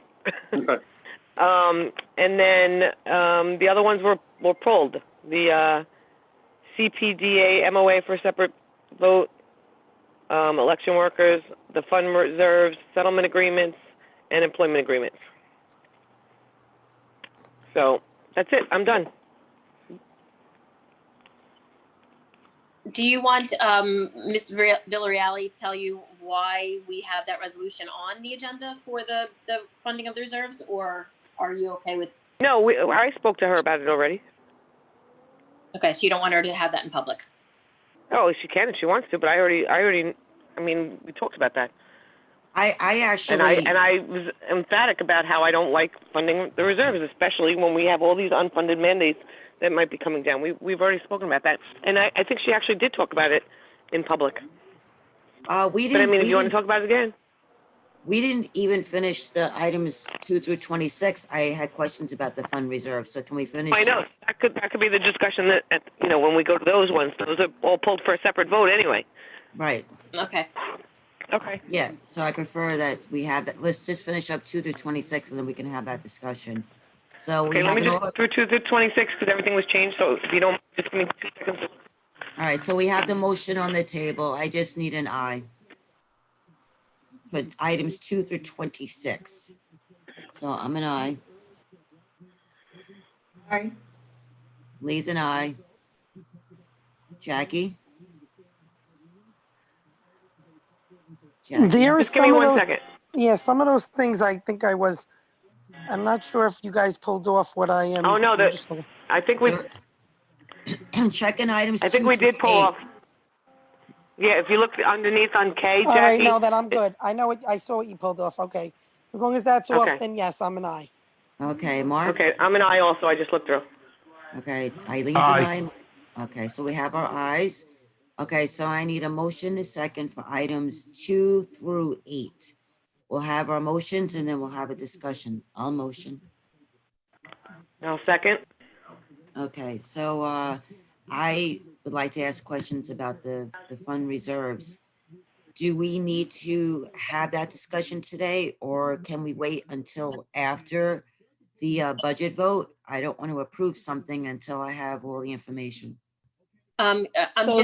I'm gonna suggest that these were gonna go individually. So number 2, I know you guys wanted to table anyway. So let's act on each one individually rather than going as a whole, because that was the reason I think that Eileen wanted them pulled so that they were individual votes. Am I incorrect, Eileen? Correct. No, you're correct. Okay, so Thank you, I know you guys wanted to pull off and table number 2. So let's work on number 2 because that's the Board of Education meeting schedule that you wanted to wait, and you've already voted on the reorg. So. Well, Linda, we provided that answer. We're saying July 7th and tabling the rest. So we're not going to revisit that until after the election. Agreed, but it's item number 2 right now on this agenda, on number K, letter K. So Right. can you just vote to table this? Okay, so I need a motion a second to table item 2 on the consent agenda for Except for the K. July 7th meeting. Except for that, right, correct, which you've Right. already voted Okay. on. This is just to table the rest So of I'll the. motion that. I'll Okay. second it. All in Aye. favor? Aye. Mark, Aye. Lee? Yes. Okay, You so hear? let's go to, yes, thank you. All right, so Okay. I need a motion, a second for the fund reserves. I'll motion.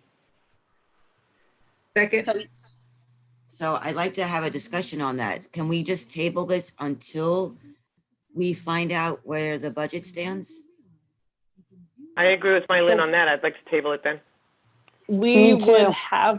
We would have to vote on this by June 30th. I changed the resolution and I added some wording at the end that the final amounts will be determined prior to setting the 2021 tax levy. That happens in October. And this is because we only have until June 30th for you to say yes or no to funding reserves. This Well, we have plenty of is, time to set another meeting then. We'll set another meeting. so this, Okay. I just want you to be aware that this doesn't say you have to fund the reserves. This just allows you to, if in the future you want to. That's all that this is doing, is saying in the 1920 school year, if there's money left over, the board may want to fund the reserves. You never have to fund the reserves. So it really doesn't preclude you from saying yes tonight and then saying, no, we don't want to fund the reserves moving forward. It just allows you, if you want to fund the reserves. I'd rather table it right now until after the count and all that's done. Linda, I understand, and I understand why I'm tabling. I would really like to Right. get all information. I Okay, understand so- why it's there. I just would like to get more information. I agree with you, Mylene. Okay, so you need a motion and a second to table. All right, so I motion that. I need a I'll second. second. I'll say aye. Aye. All in favor? Aye. Aye. Mark, we need. Mark. Aye. Okay, so we're moving on to the bid award recommendation for the elevators inspection and service repair. I'll motion that. Second. All in favor? Eileen is a no. Eileen's a no. Mark? Mark. I'll be back. Give me a second. Okay. I'm Lee's gonna a say yes. no as well. I'm gonna say no as well. All right, so I have Jackie's the a bid in no. front of me. Okay, so we have 2 yeses, 2 no's. We're just waiting on Mark. What was this for again, please? The Elevator. transportation, I'm sorry, elevator and inspection service repair. I'm a yes. Okay. Okay, so we, that passes. All right, moving on to item 5, MOA for CPDA retirement incentive deadline waiver. I need a motion and a second on motion. I need a second. Second. Okay, and all in favor? I'm a no on this. Aye. All right, so we have, I'm an aye, Jackie's an aye, Eileen's a What was- no, Yes, you- Lee's an aye. Lee's an aye. This is, Mark, this is for the MOA for the CPDA retirement incentive. We have The 3 what? ayes for the MOA for the CPDA retirement. We have 3 yeses and Eileen, I believe is a no. We're waiting on yours. It doesn't really matter what you say, Mark. It doesn't make a difference, but I was a no on that. I remember. Okay, okay, so we have that. All right, moving on to the election workers for June 9th, 2020. Annual meeting, budget and vote for school board election. A motion. Second. Okay, all in favor? I'm an aye. Aye. Lee's an aye. Jackie's an aye. Mark, Eileen? Eileen, Mark. Oh, Jackie said yes. 3 yeses. Yes, I just need Mark and Eileen. Oh, I said no. And I don't know why, but you're coming in like broken up, so I don't hear exactly what you say. I'm sorry. I'm saying no. Okay, Eileen is, it's Mark, it's for the election workers for the June 9th 2020 annual meeting budget vote and school board election. So we have Jackie, myself, and Lee voted yes. Eileen voted no. I'm a yes. All right, Okay. all right. I don't hear you because you're breaking up for some reason when you're coming through my phone, but yes, that's fine. Okay. I already got- Should that date be changed to June 16th? Yes, you know, that was a good thing you said that, Lee. I was just thinking something wasn't looking right with that. Change the date and see, yes. And Linda, I would also extend it because we don't know if this is going to be 1 day, 2 days, or 3. Linda, Yeah, the counting commences on June 16th and it moves forward until it's done. okay, So but we that's- still have to change the date. It's June 9th here. It should be June. Just say as amended. Oh, okay, so canvassing a ballot, but it says canvassing of ballots will commence on June 16th. You want it to also say Says will that. be held on Tuesday, June 16th? The way that it's written on the agenda, it says June 9th. Okay, so we'll do that as amended then. We'll amend it to the 16th. It does say the 16th further down in the resolution. It just, Gotcha. it says it, actually, I got it. Okay, so we're changing that to the 16th for both of them. Correct, Thank thank you. you. All right, moving on to the settlement agreement. That's item number 7, all motion. I need a second. Second, Okay, and all in favor? I'm a yes. yes. Lisa, yes. I'm a no. Eileen's a no. Jackie? I'm looking to see which one that is because I have all the paperwork in front of me. Okay. Just give me 1 second. While you're doing that, Mark? Is that the one we discussed with number 24, the 24th? Yes, Is yes, that yes. what? yes. I'm a yes. Okay, so we got the, yeah. As all right, long as so- it's exactly what we said, Mylan? Yes, it is. Yes, it is. Okay, that's You the know, one I'm you- gonna abstain. I'm gonna abstain from that.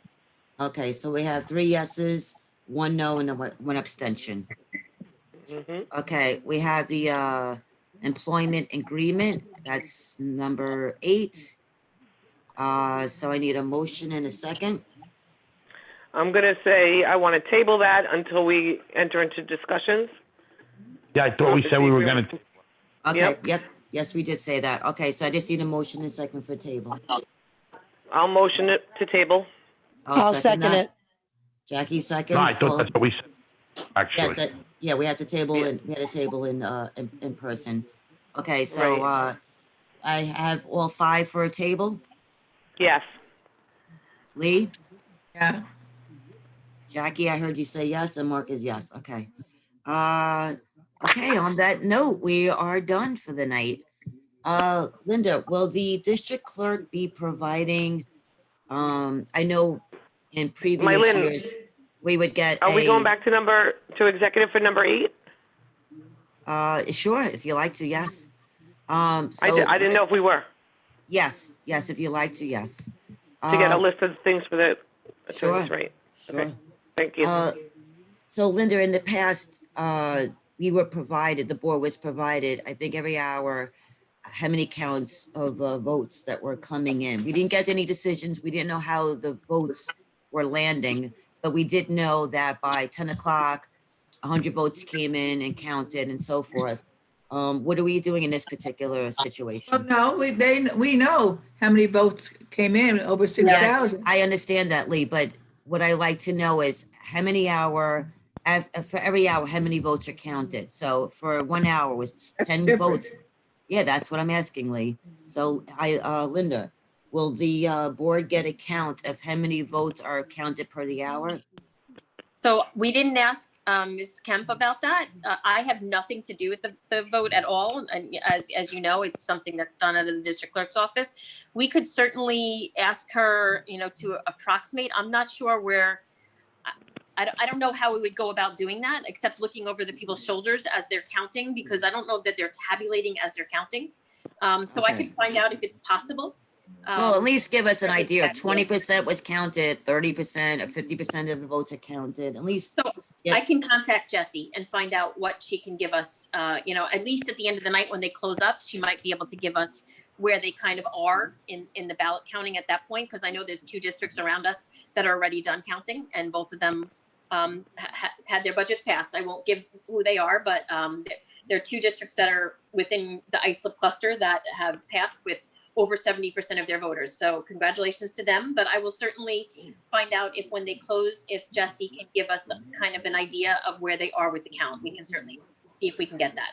Yeah, because I like to get an indication if we're 2 days away, 1 day away from finalizing. Okay, I can get that from her. All right, so I'm gonna need a motion in a second to. Wait, Linda, we end- got in about 7,000 ballots, right? Yes. Okay, so I'm gonna need a motion in a second to exit out of public session. I'm also gonna ask for a motion in a second to enter into executive session to have a discussion on a contract. So let's All first. motion. Yeah, let's first move out of public, so. I'll Eileen- second it. Jackie will second it. So Jackie and Eileen, motion, all in favor? Aye. Aye.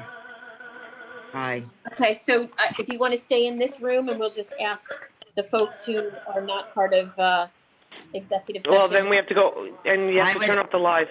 Yeah, I would prefer that if we can go back into our other link, so that Okay. this way Yeah. nothing gets taped. Okay, Right. Is it possible to go into the other link? and we don't need any of the cabinet members, correct? That is correct. No, right. Okay.